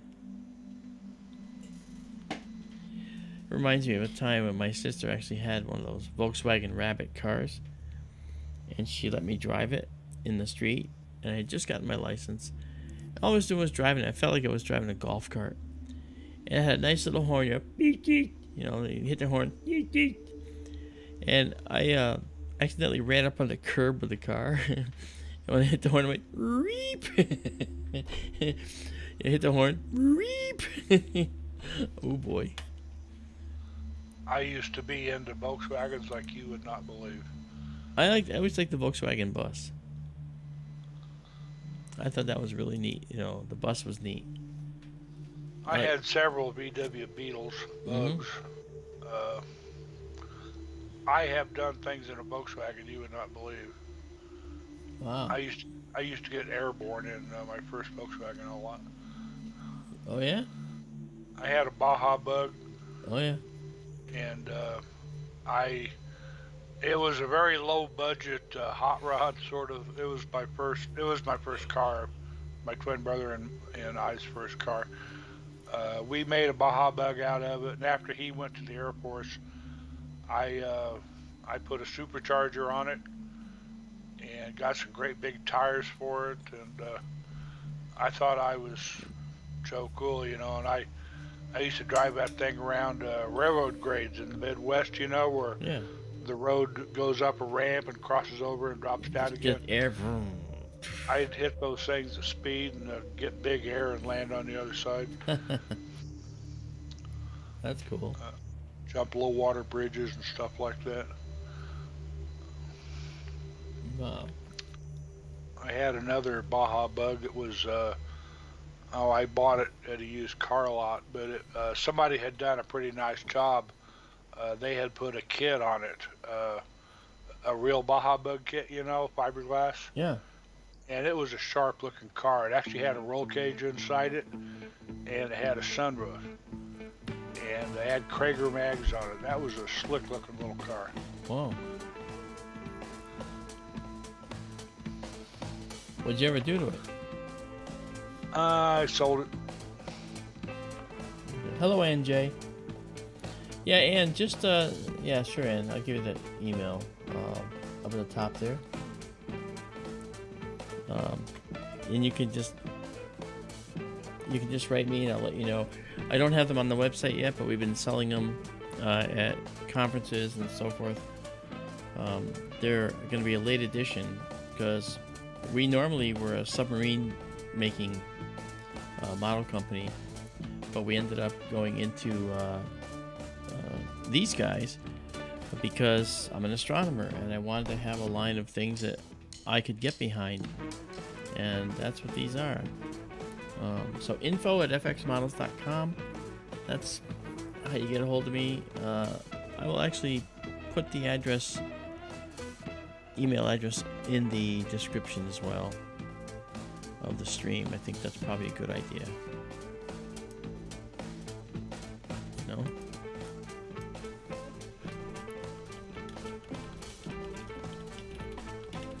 Let me do it now.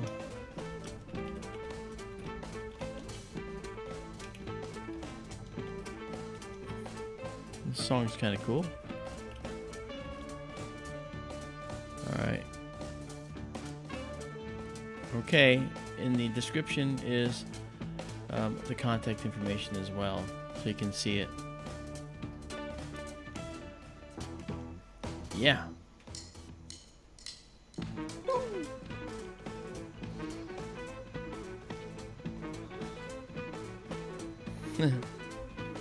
That's kind of fun. My second Volkswagen was the one I moved to Colorado in 1976. Really? I came out here for a visit, Never left. and family invited me to move here, and I did. I had a 1968 GTO, Pontiac GTO. I loved that car, Wow. but it got like 9 miles a gallon. Yeah. And when I got back home, I sold the car, getting ready to move, and I bought a 1964 VW Beetle. It was painted like a checkerboard. It was brown and white. The fenders were brown and the body was white. And my hot rod buddies and I, we put it in the garage the night before I moved, and we did some work on the car. Mm-hmm. And whoever owned the car before, I paid $180 for that car. The one guy whose job it was to put the wheels back on the right way, whoever I bought it from, had reversed the wheels. You know, you'd flip them around so they're inside out. It increases the stance on the car. Yeah. His job was to turn the wheels back the right way and bolt them down. He did a poor job tightening the lug nuts. Oh boy. And driving out here to Colorado when I made the move the next morning, I had just left Kansas City, Missouri into Kansas City, Kansas on I-70, and there was a horrible thunderstorm. And the traffic had just let up morning rush hour during the thunderstorm. I was at the top of a big rise, or the highway was, and the right front wheel fell off the car. Ugh. And luckily, the wheel, when it came off, it went up into the front fender and stuck, you know, so I didn't have to chase the wheel. But there was a huge berm off to my right. I was afraid I was going to go off that thing, but anyway, it was a misadventure. I had to walk down into town in Kansas City, Kansas, and find an auto store, parts store, somebody that would sell me lug nuts, because the lug nuts were gone, you know. Well, they were really nice about it, and there was a flash flood in Kansas City, Kansas because of the rainstorm, and the store I found didn't have any, but they called another store and they did.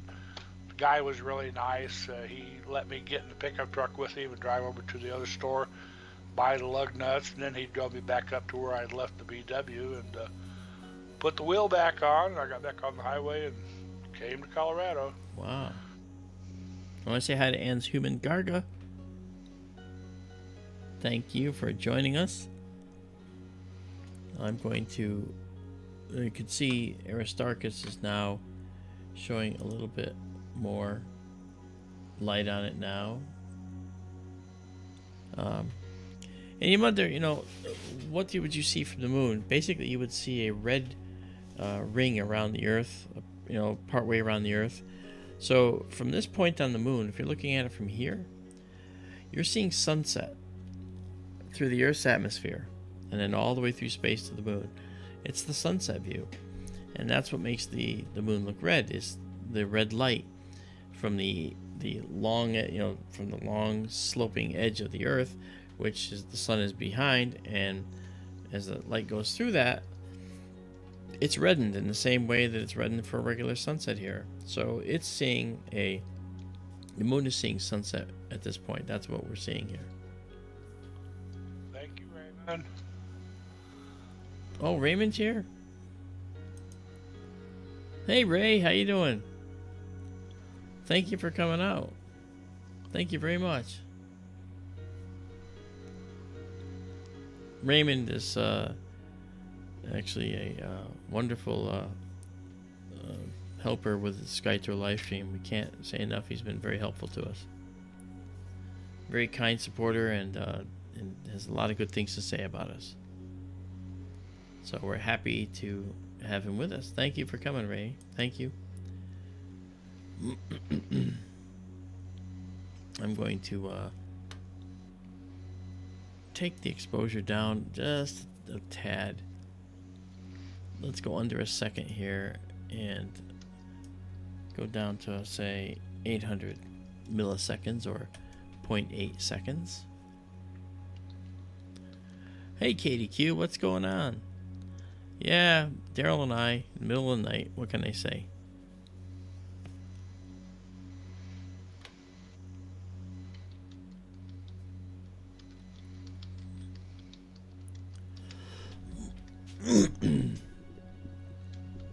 Yeah.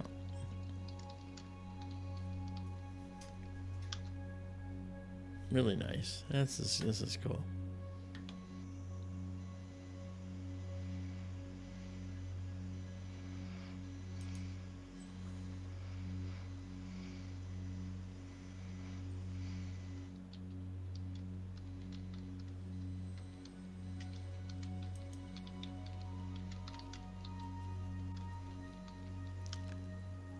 For those that are watching, you look at how the moon has entered the Earth's shadow.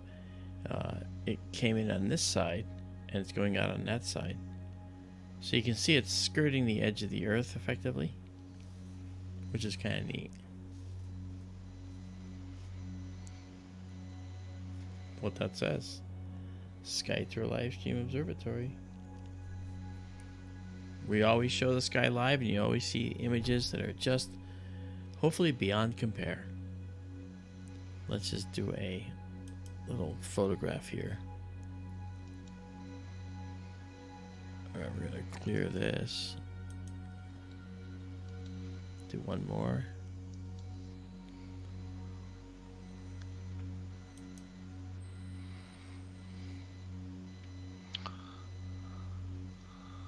Mark, I think I'm going to call it a night. I'm blabbering. Are you? I'm going to go. Yes. Surely you noticed. No problem. All right, well, Darrell, it was great. I'm glad you could join us. Sure, I had fun. It was great seeing everybody. Thank you for coming. And have a good day. And until the next time, take care and have fun. All right, Darrell. Thanks, man. Thank you, Mark. Have a good night. Good night to you. All right, see you later. Bye. Bye.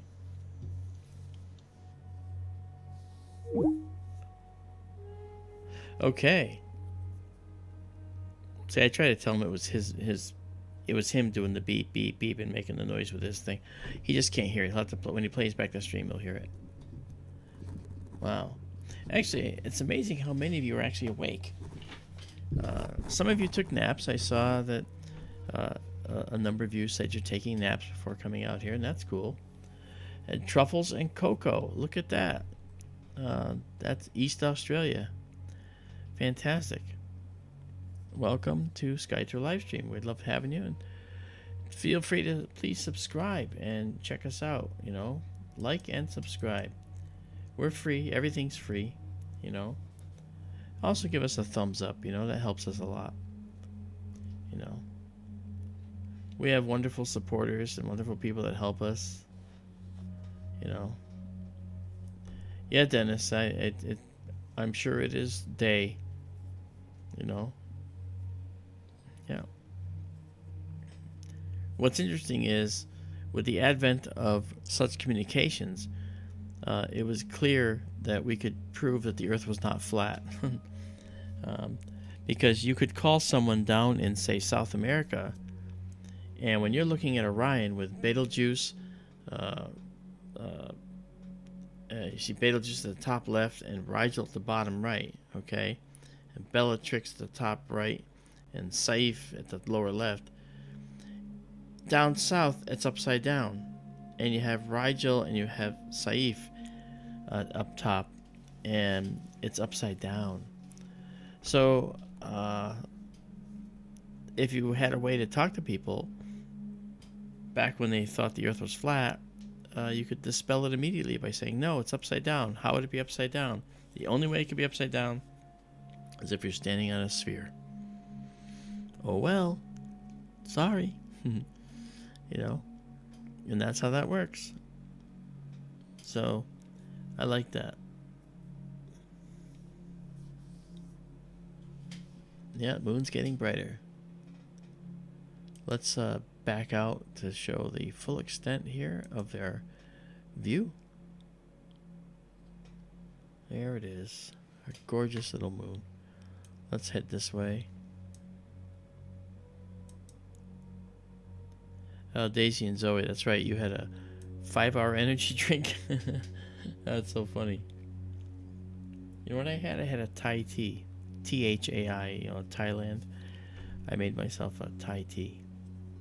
Really cool.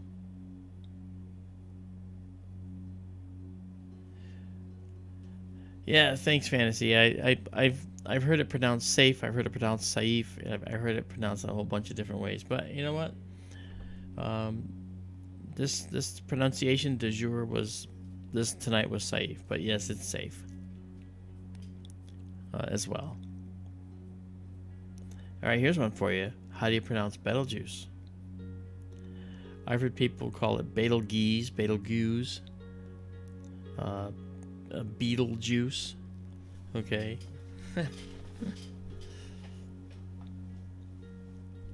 But I have right nearby, I have a book, Star Names, Their Lore and Meanings, and I could look up the proper pronunciations of every single star. And that's how I know there's multiple pronunciations for some of these stars. But that's okay. We can also just call them, you know, Alpha Orionis or Beta Orionis, things like that. Alpha Orionis is, well, Betelgeuse. Yes, Beetlejuice, which is disgusting.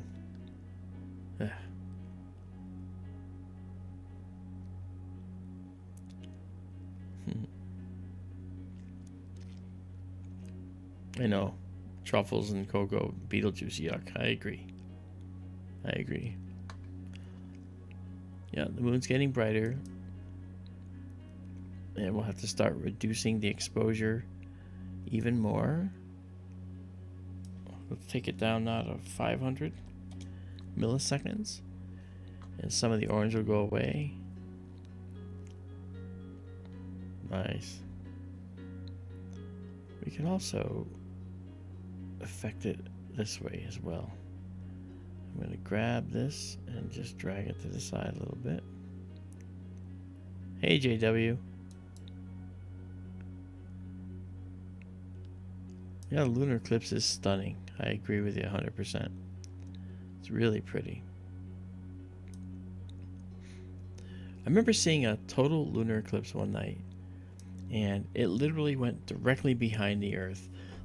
And it was so dark that when you looked at it in the sky, you could almost lose it and not see it. See, with a partial like this, you always have one side that stays a little brighter than the other. But this one, excuse me, I think I'm reaching my limit. This one was a deep total eclipse of the moon. And so it went blood red for a long time. And it was really amazing. Really amazing. Hours. It was blood red. It was just stunning. You look up in the sky and say, that's the moon. It was hiding in our shadow. And from that perspective, the moon saw a ring of orange around, a ring of fire basically, a ring of orange around the Earth, which was the light filtering through the atmosphere and then getting reddened as it does at sunset. And so from the moon, everywhere on the moon it saw sunset. It was really great.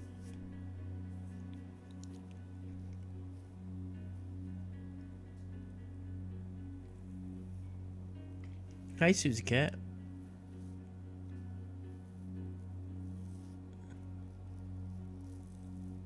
Wow. Excellent.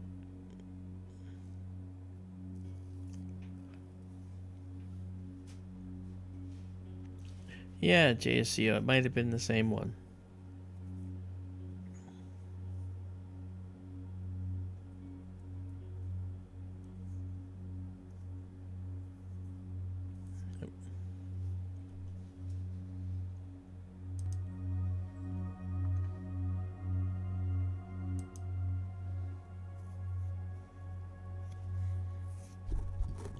You can see the moon is now has a lot more showing on it.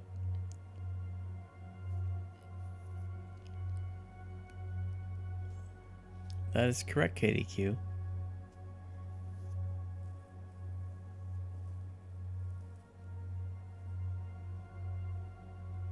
Oh, okay, David Schmidt.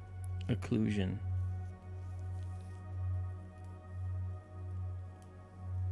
Yeah, it went right. It skirted right along the limb of the Earth's shadow, which is why it came in and coming out the same way.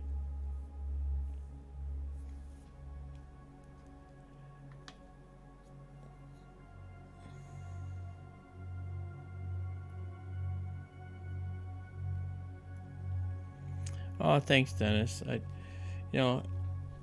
My goal was to create the Sky Tour live stream network of observatories. I have two. I have one here in Connecticut, and I have one in Arizona. And for the record, the one in Connecticut, we outgrew the building. So I sold the building and brought the unit.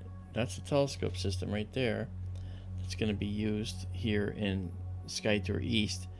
And that system will be installed in Sky Tour East once the building is built. But with the pandemic, the cost of lumber went up so high that I just couldn't do it. I had to wait. So that was part of the problem. So it turns out that the building is actually going to have a roof on it. It's going to be an 8-foot by 8-foot building, kind of a little. It's going to be portable, so I can take it down and move it right when I want to. And it's going to have a roof on it, and the roof is going to go like this. The roof is going to come off this way and just go down to the side. And it's not going to be manual. It's going to be automatic. Because even though I'm here, I may not be here when I want to run it. So it's going to just take off and come off the side. And I'm using linear actuators to do that. These are objects that they act like door closers on your regular door. They look like door closers in your regular door. The things that have the little plunger in them at the top and bottom, or just at the bottom. Well, imagine if those have a motor on them, pushing that plunger out and pulling that plunger in. That's what a linear actuator is. So I got two of them that were not very expensive, that can each lift 600 pounds.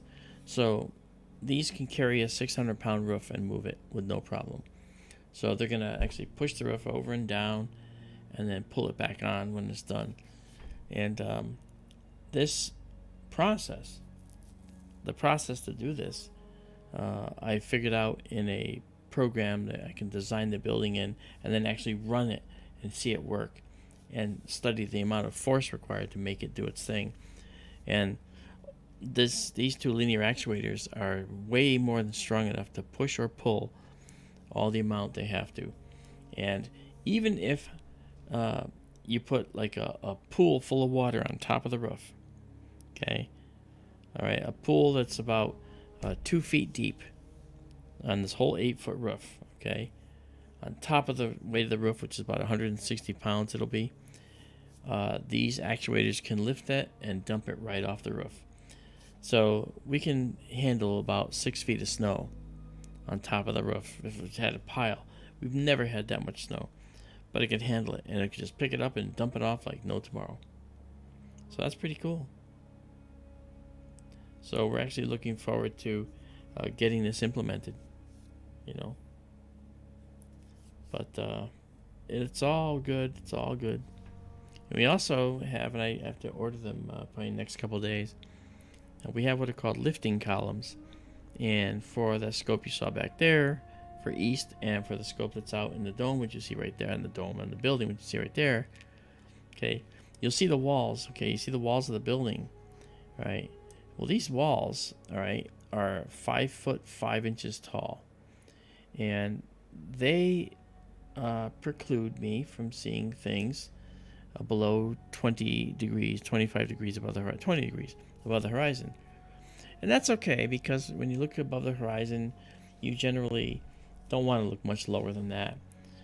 But unfortunately for my thought process, and fortunately for capability, the horizon views out there are actually quite astonishing because the air is pretty clear out there. So we can see hundreds of miles out in an angle. Oh, sorry. I apologize for that. And it really is cool. So I want to be able to have these lifting columns that are going to lift that telescope like you see right above here.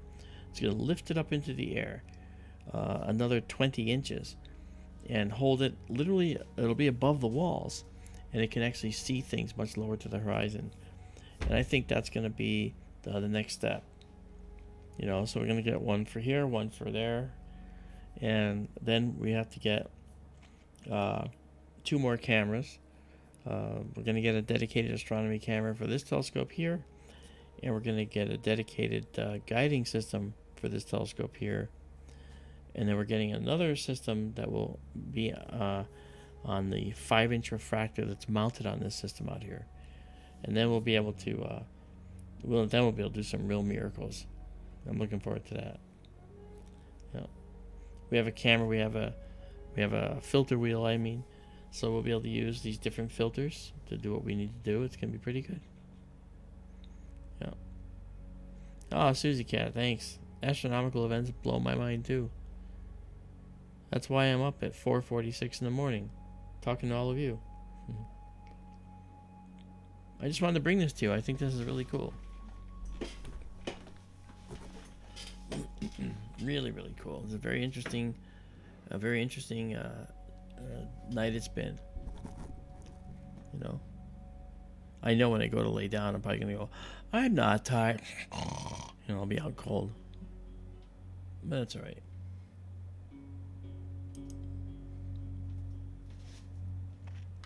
Okay, let me move our moon over just a little bit.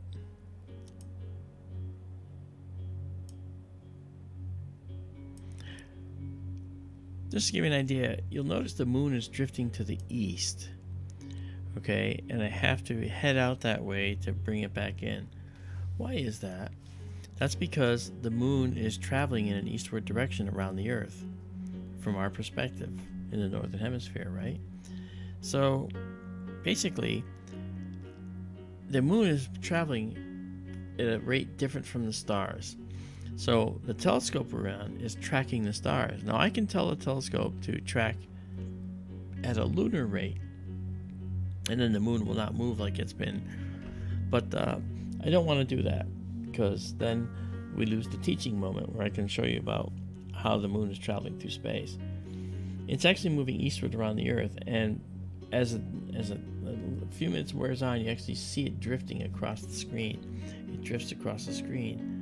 I have to do the correction. You're literally watching the universe at work, right?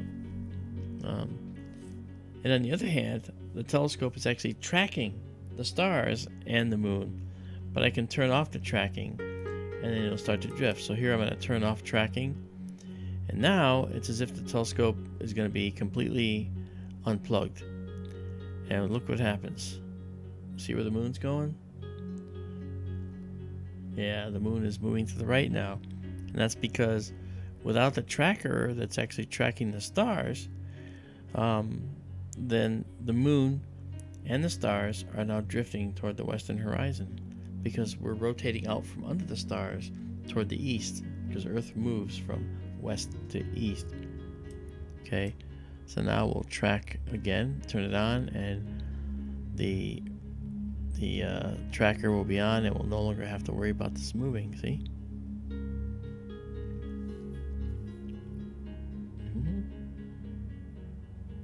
Oh, Raymond, that's great. I'm glad you enjoy it.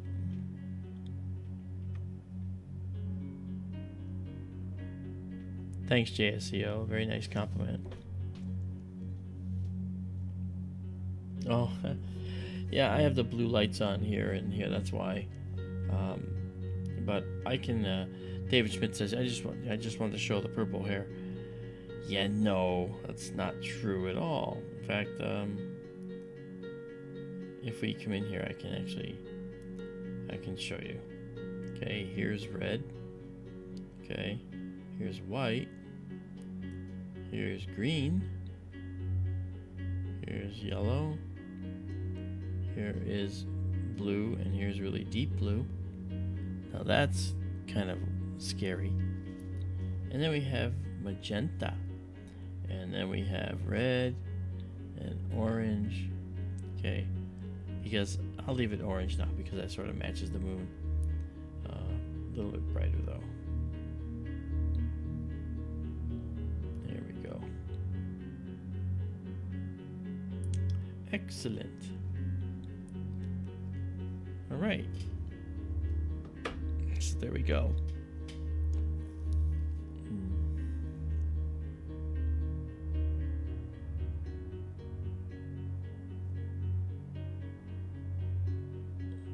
Oh yeah, David Schmidt. Yeah, it's amazing how sharp the Terminator line is. You're right.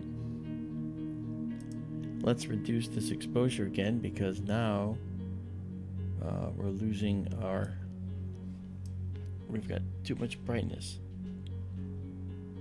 Let's go to 250 milliseconds now, quarter of a second. There we go. Interesting. Okay. A violent rinse. Thanks, Susie Cat. That's funny.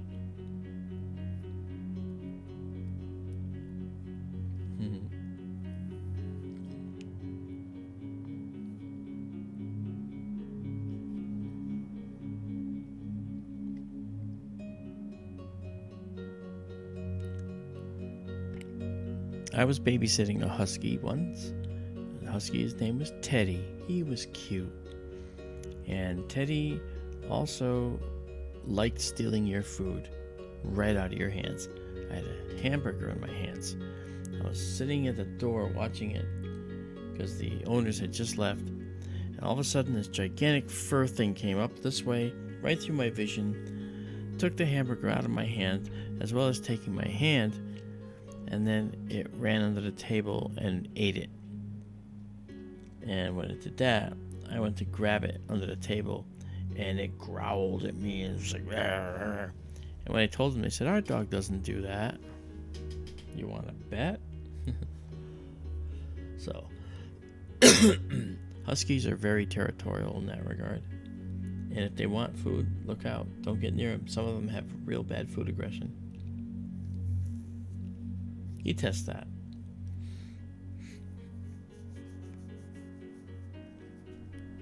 You gotta test that.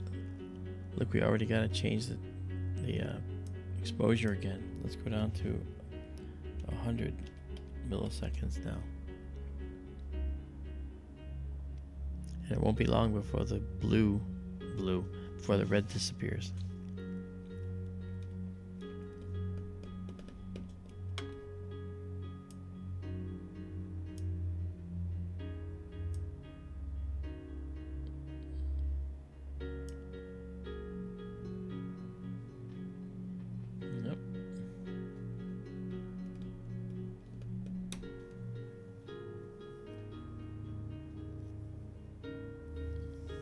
Oh yeah,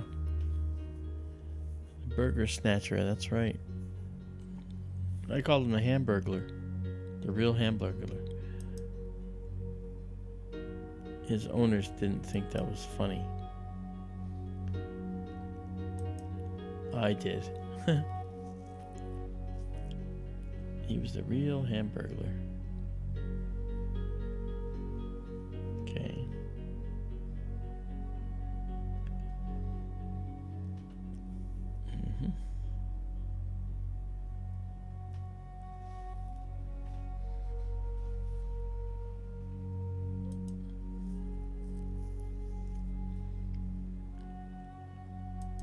Okay, we're going to be sub 100 milliseconds now. Maybe down to... Let's see if we go to 25 milliseconds. We'll go really low and see if the red's going away. Yeah.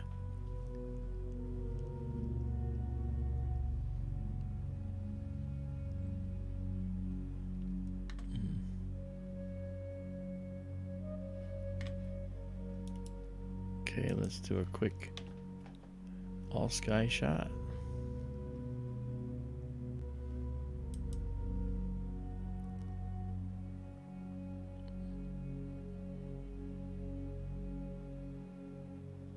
Okay, we got clouds all around the moon.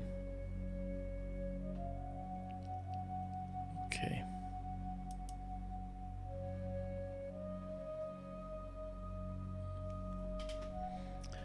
Alrighty. We got clouds. 2 minutes. Get your clouds together. Yeah, very good.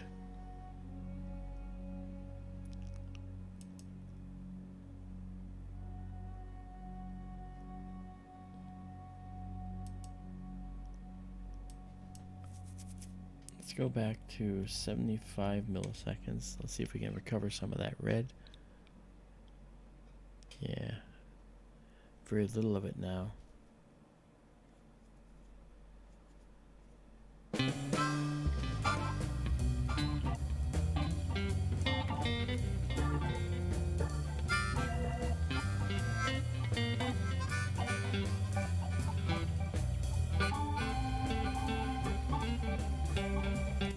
You know, I started to play my guitar, electric guitar.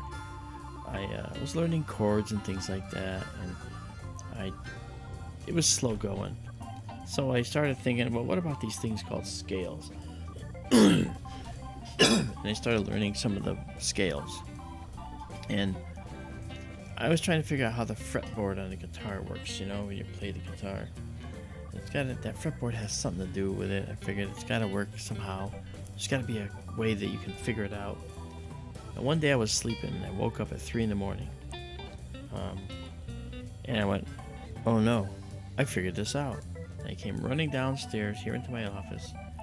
I sat down, plugged in the guitar, put it into my sound effects box, and I started playing blues. So songs like this come on, I would put songs like this on, and I'd solo to them. I'd play right along with them. You know, I would just play, you know, and it's like a revelation. The day before I couldn't play. The next day I could play anything, you know. And I would do that. I would play to songs like this. Any song that comes on, I can play to. And that's what happens when you learn the scales. And of course, my favorite scale was the pentatonic scale. Pentatonic, and that was great.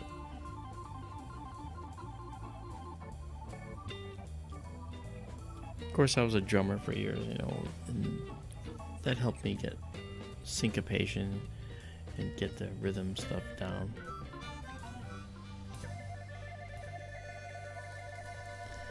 You know,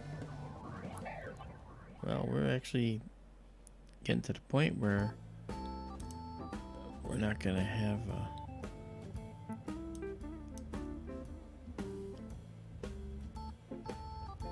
yeah, now we're starting to see detail on the lunar globe come back here. Let's see, let's try 10 milliseconds now.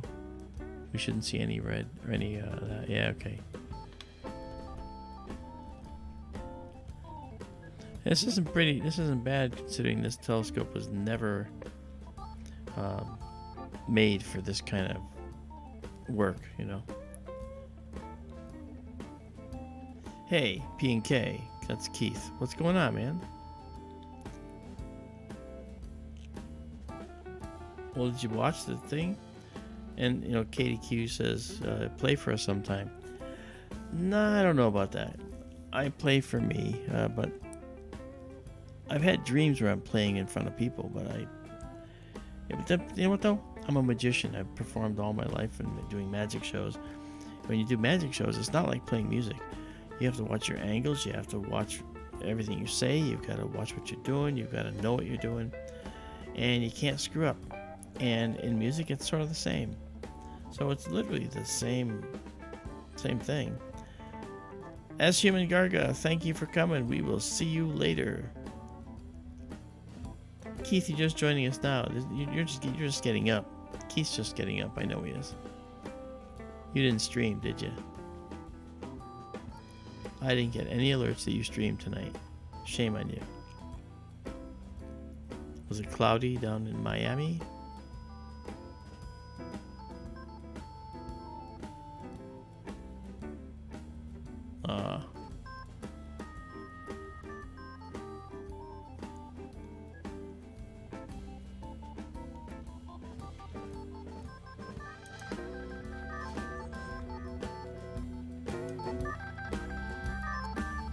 I learned to play piano on an old 100-year-old church organ, which is upstairs, here in the house. That's the only way, the only connection I had to a keyboard is that.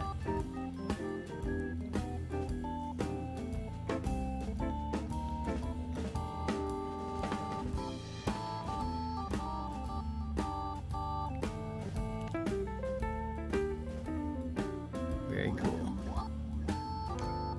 I learned drums from Chris Wink, who went on to found Blue Man Group. And so I was with Chris doing drumming for 3 years. And it was really kind of cool.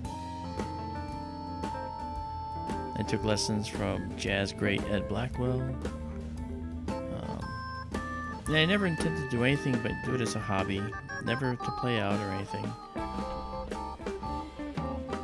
I did some studio work, but never liked it. I liked just playing.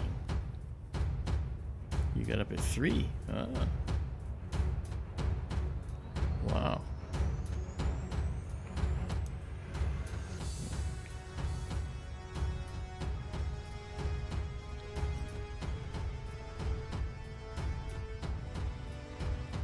Yeah, that's right. That's a Hammond B3. That's right.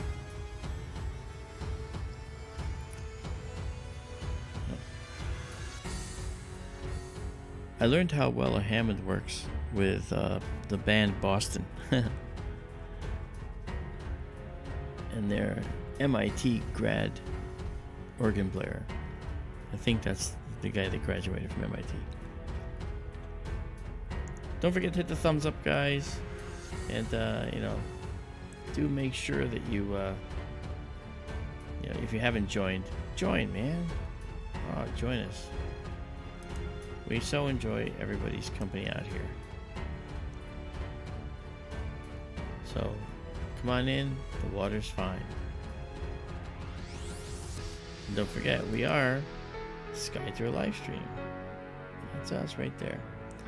And hopefully you can join us a lot more. And we could stick around for the end of this eclipse, but I think maybe I probably need to get some sleep.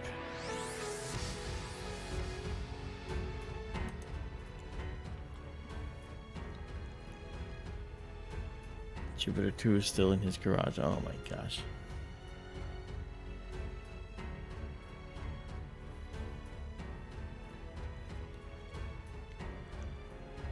Yeah, where's Ray located? Because I didn't get anything like his numbers. I don't know what's going on there.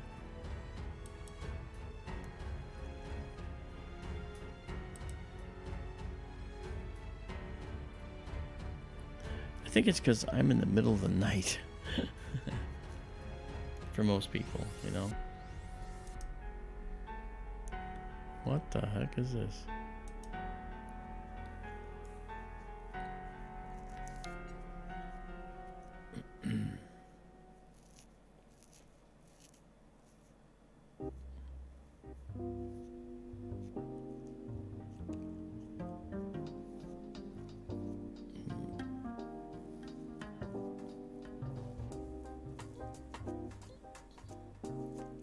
Well, Ray has 33,000 subscribers. So that's another reason too.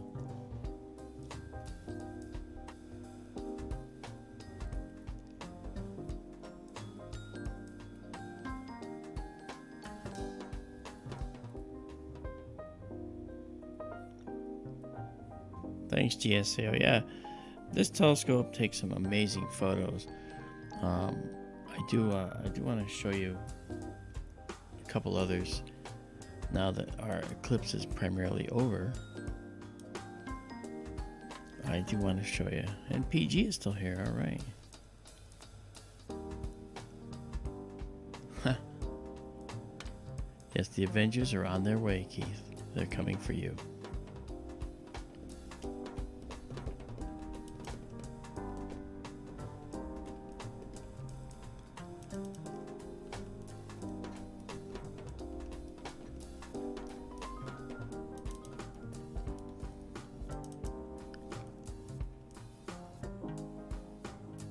Okay.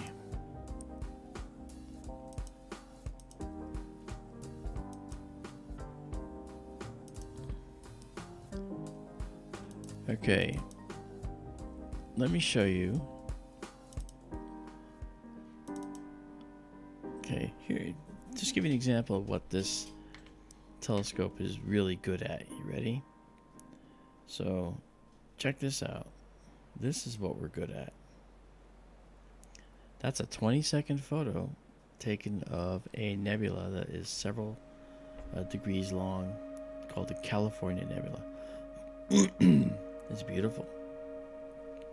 It's a really stunning image, and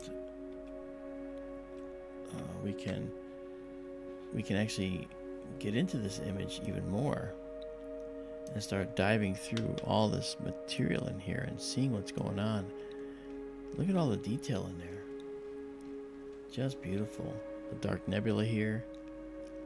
You know, really, really pretty stuff. You know.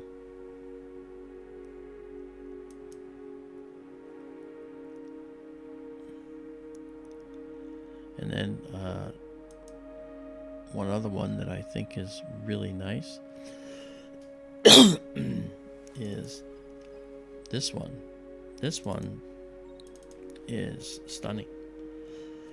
This is called the Rosette Nebula. I mean, look at this. I mean, it can be right in the center of it. It's like, you know, it's just amazing. And again, you look at this beautiful nebula, 20 seconds worth, and you know, we go into it, and if we look into the middle, sorry, might need water, I guess. You can see some areas where potential stars and possible planetary systems are forming in here. These are called Bok globules. This was not a supernova, no. This was just a young cluster.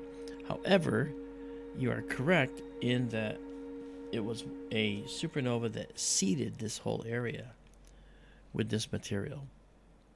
Okay, and then the star cluster in the middle caused it to glow. But that's not the end of it. It goes out here too. But you can't see it because the stars have a range that they can cause the gas to glow. And that's what we're looking at. We're looking at it reaching the limit of its range. And there's these tangles of dark material. I mean, look at that. This dark material right here, this stuff is, these are little areas where stars and planets come from. We're looking at something that's like, you know, nearly a light year in size here at this distance. That's pretty impressive stuff, you know. And then we have over here, we have these beautiful tendrils over here. And aside from the beauty, as astronomers, we look at this and think, you know, are we looking at new star formation? Are we looking at possible planetary formation at some point? And it's very complex in here. But we took this just a few nights ago, actually, right here in the Arizona Observatory.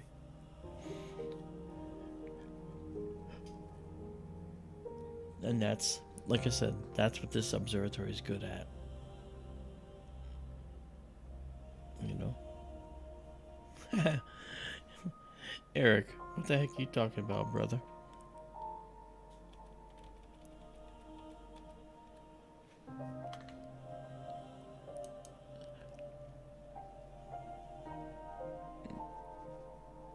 So, now as we move through, there's a couple other objects that I show you that we did that I think are kind of neat.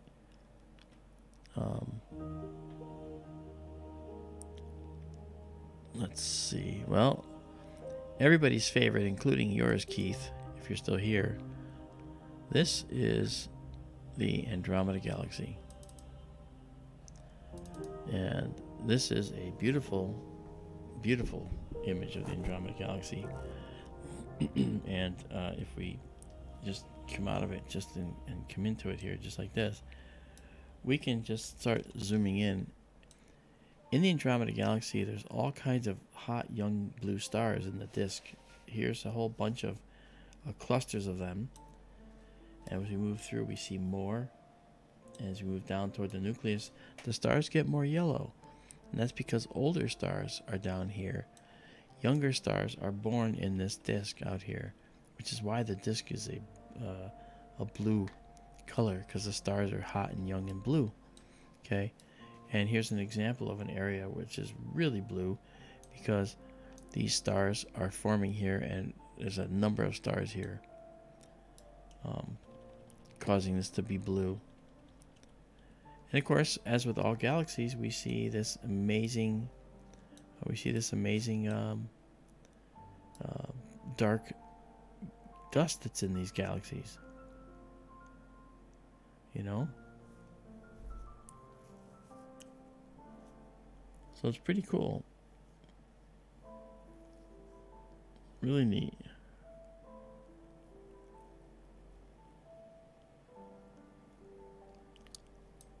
Yep. So the Andromeda Galaxy is good. And that's this is an image we're gonna we have a way to up-res these, so we're gonna turn this into a very large image, and we're gonna present it to Keith of P&K Space Imaging, because this is his favorite object. So I promised him I'd make him one, and so we took the photo for him, and this is it. Yeah, and there's a lot of detail in this image we can use. Just definitely, he'll enjoy this.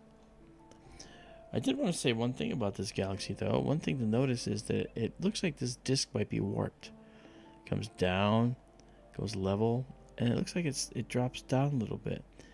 This could be because of an interaction with these companion galaxies that are right outside of it. We have companion galaxies too. You know?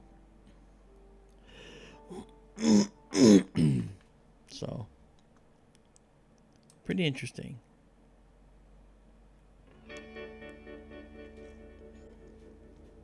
Yeah, we're winding down the show, Joel, but thanks for coming.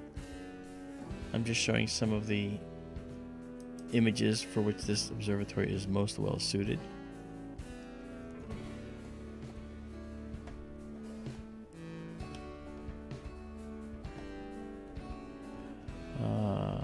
I think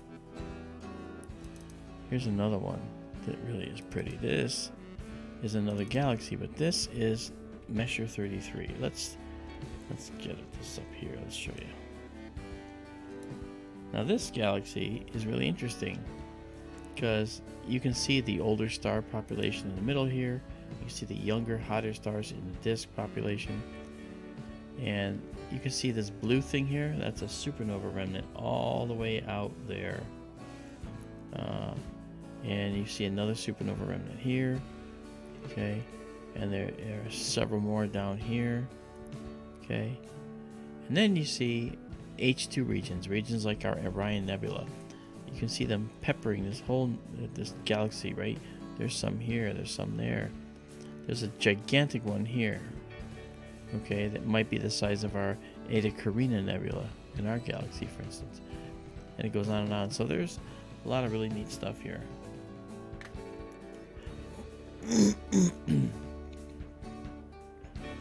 Yeah, headband, you're right about that one thing there.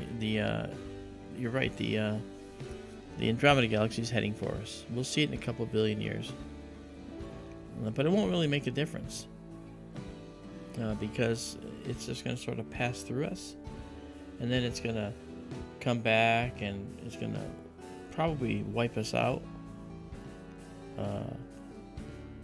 Isabella, the Measure 33 is a image that was processed. Yeah, I post-processed it, and then I did the same for the Andromeda Galaxy. Yeah, our eclipse is almost over. Aww. You can see in the observatory, you can see actually where the telescope's pointing. It's pointing that way now.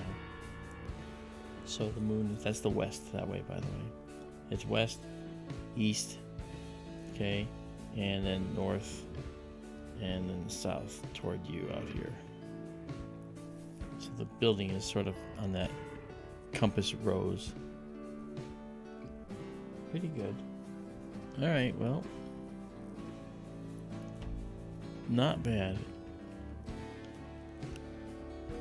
Yeah, and let me just bring us back to this guy. All right.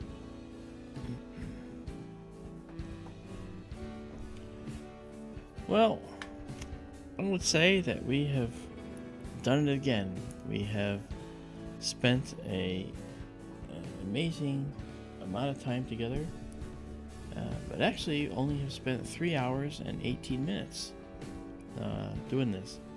But we got to see the lunar eclipse. We got to hang out through all of totality. Got to see the red, and now I'm red. See, and I can't. I'm always gonna stay red now. It's because that's my. I'm totality. I'm Mr. Totality. Anyway, I hope you guys have a good evening. If you want to hang out while I shut everything down, we will do that too.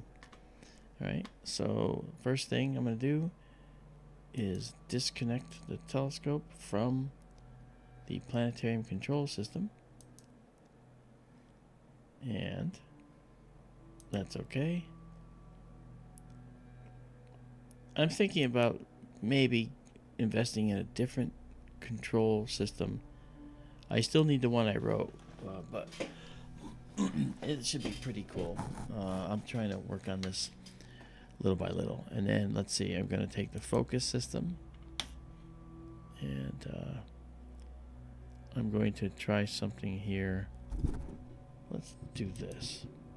Let's see if the temperature has changed much.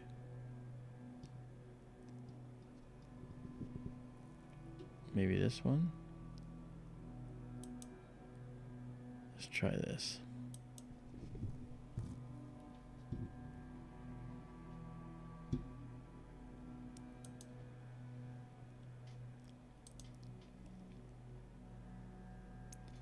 Hey JW. Oh, you're welcome. I'm glad that you enjoy it. I'm so happy you enjoy it. We enjoy it too. Of course we enjoy what we do.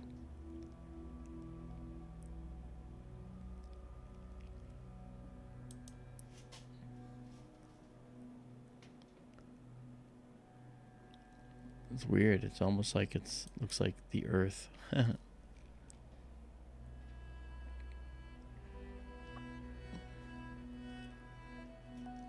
I think we're looking through some light clouds too, so that's causing a problem. That's okay. We'll just shut down, right? Oh no, thanks guys for coming out and hanging out. Very nice. Okay, so we're gonna actually, what's the temperature out there?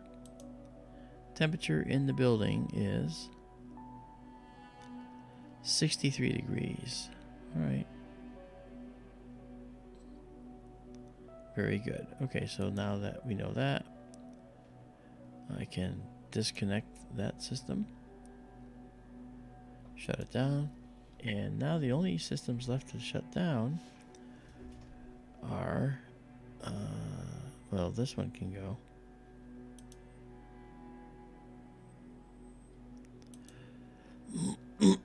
This one can go here. I can get rid of this. All right. Get rid of that. Yep, see the moon's starting to reemerge now. Okay. Okay, let's see now.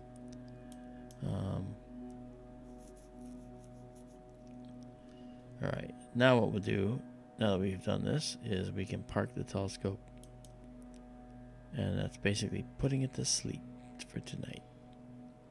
So you watch the telescope do its thing now. You're going to see it moving around.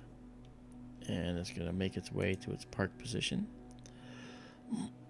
And then I will be turning it off.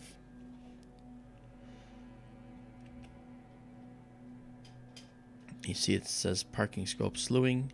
Then it'll say able to turn off. And there it is. And now the telescope goes off. Out go the lights. Boom, boom. Out go the lights. Right? And we're done. Now what we do is we'll disconnect this camera. I mean, this is an observatory. You got to take time and do proper shutdown procedures, you know. That it's in order, you know. Wow, Raymond. Thank you so much. I'm glad you liked it, Raymond. It had to be read. That's cute. Thank you, brother. That's very kind of you. So kind. Okay, so that's done. Now we can actually disconnect the scope. And this will disconnect everything. You'll see that disconnected in just a moment. All the lights are off. We've shut down that. And then we are closing. And now the only thing left is to close the roof of the observatory. And as I said, this is happening from 2,500 miles away. So there we go. And you'll watch the roof over here close. There it goes. I love when a good plan comes together. You know, and thanks to all of you, this exists. This exists. We're in the process of working on doing some additional really cool things with the observatories. And adding some new instruments to our repertoire as we can. But I'm very pleased that we can do that. I also am happy to announce that I will be available to take people on personal guided tours and or photo missions with if they want to do some photos of certain things or just anything. And there'll be a nominal fee for that because I will be just one-on-one. It'll be just you and just me. And then you have me we make it an hourly thing. So by the hour, you can pay. I'm still going to be doing free streams all the time anyway. But in these streams, you're really not as in control of what you want to see or what you want to photograph. But if it's just you and me, then what we can do is take photographs of anything you want, as many as you want, and try it that way. And we can work out some flexibility too for the different kinds of filters you want to use to do that. We're going to do that as well. So we're going to make, we call them observing runs. And that's what we talked about when I used to actually work in a big observatory. We had observing runs like that, where we would do research. In fact, I was one of the people that was actually doing observing runs for people. So it's actually interesting stuff. You know, I'm a facilitator to get it done for you if you want to do that. So that's another thing we can talk about. And I'll make that announcement, and that capability will become clear in the coming weeks. All right. But basically it's like having a private astronomer. You know, it's sort of like that show, I'm your private dancer, except I'm not a dancer. So, but cool. All right, so this is going, and there we go. So that's it, guys. I want to thank you for coming here and hanging out with us and enjoying everything that we had to offer. I'm so happy that you enjoyed the stream tonight, because I certainly did. It was wonderful. Goodbye, Moon, and hello, Sky Tour. So make sure you give us a thumbs up. Make sure you subscribe if you have not. And I look forward to seeing you back again. It was nice to see some people come out of lurk mode tonight and say hello and say that they liked it. That's very kind. But you guys, you have a good, well, actually it's a good morning, isn't it? It's 5:25 here in the morning. I'm probably gonna need some sleep. Do I? I don't know. I'll see how much sleep I need. I'm really wide awake right now. That usually happens, you know, I get wired, but near the end. In any case, I hope you guys have a good night. I will talk to you on the down low, on the other side. And we'll be doing this. The moon will be full for, you know, it's going to be waning now. So in the coming several days, we're going to have some prime opportunities to do some really nice stuff out there in the Arizona Observatory. And we will do so.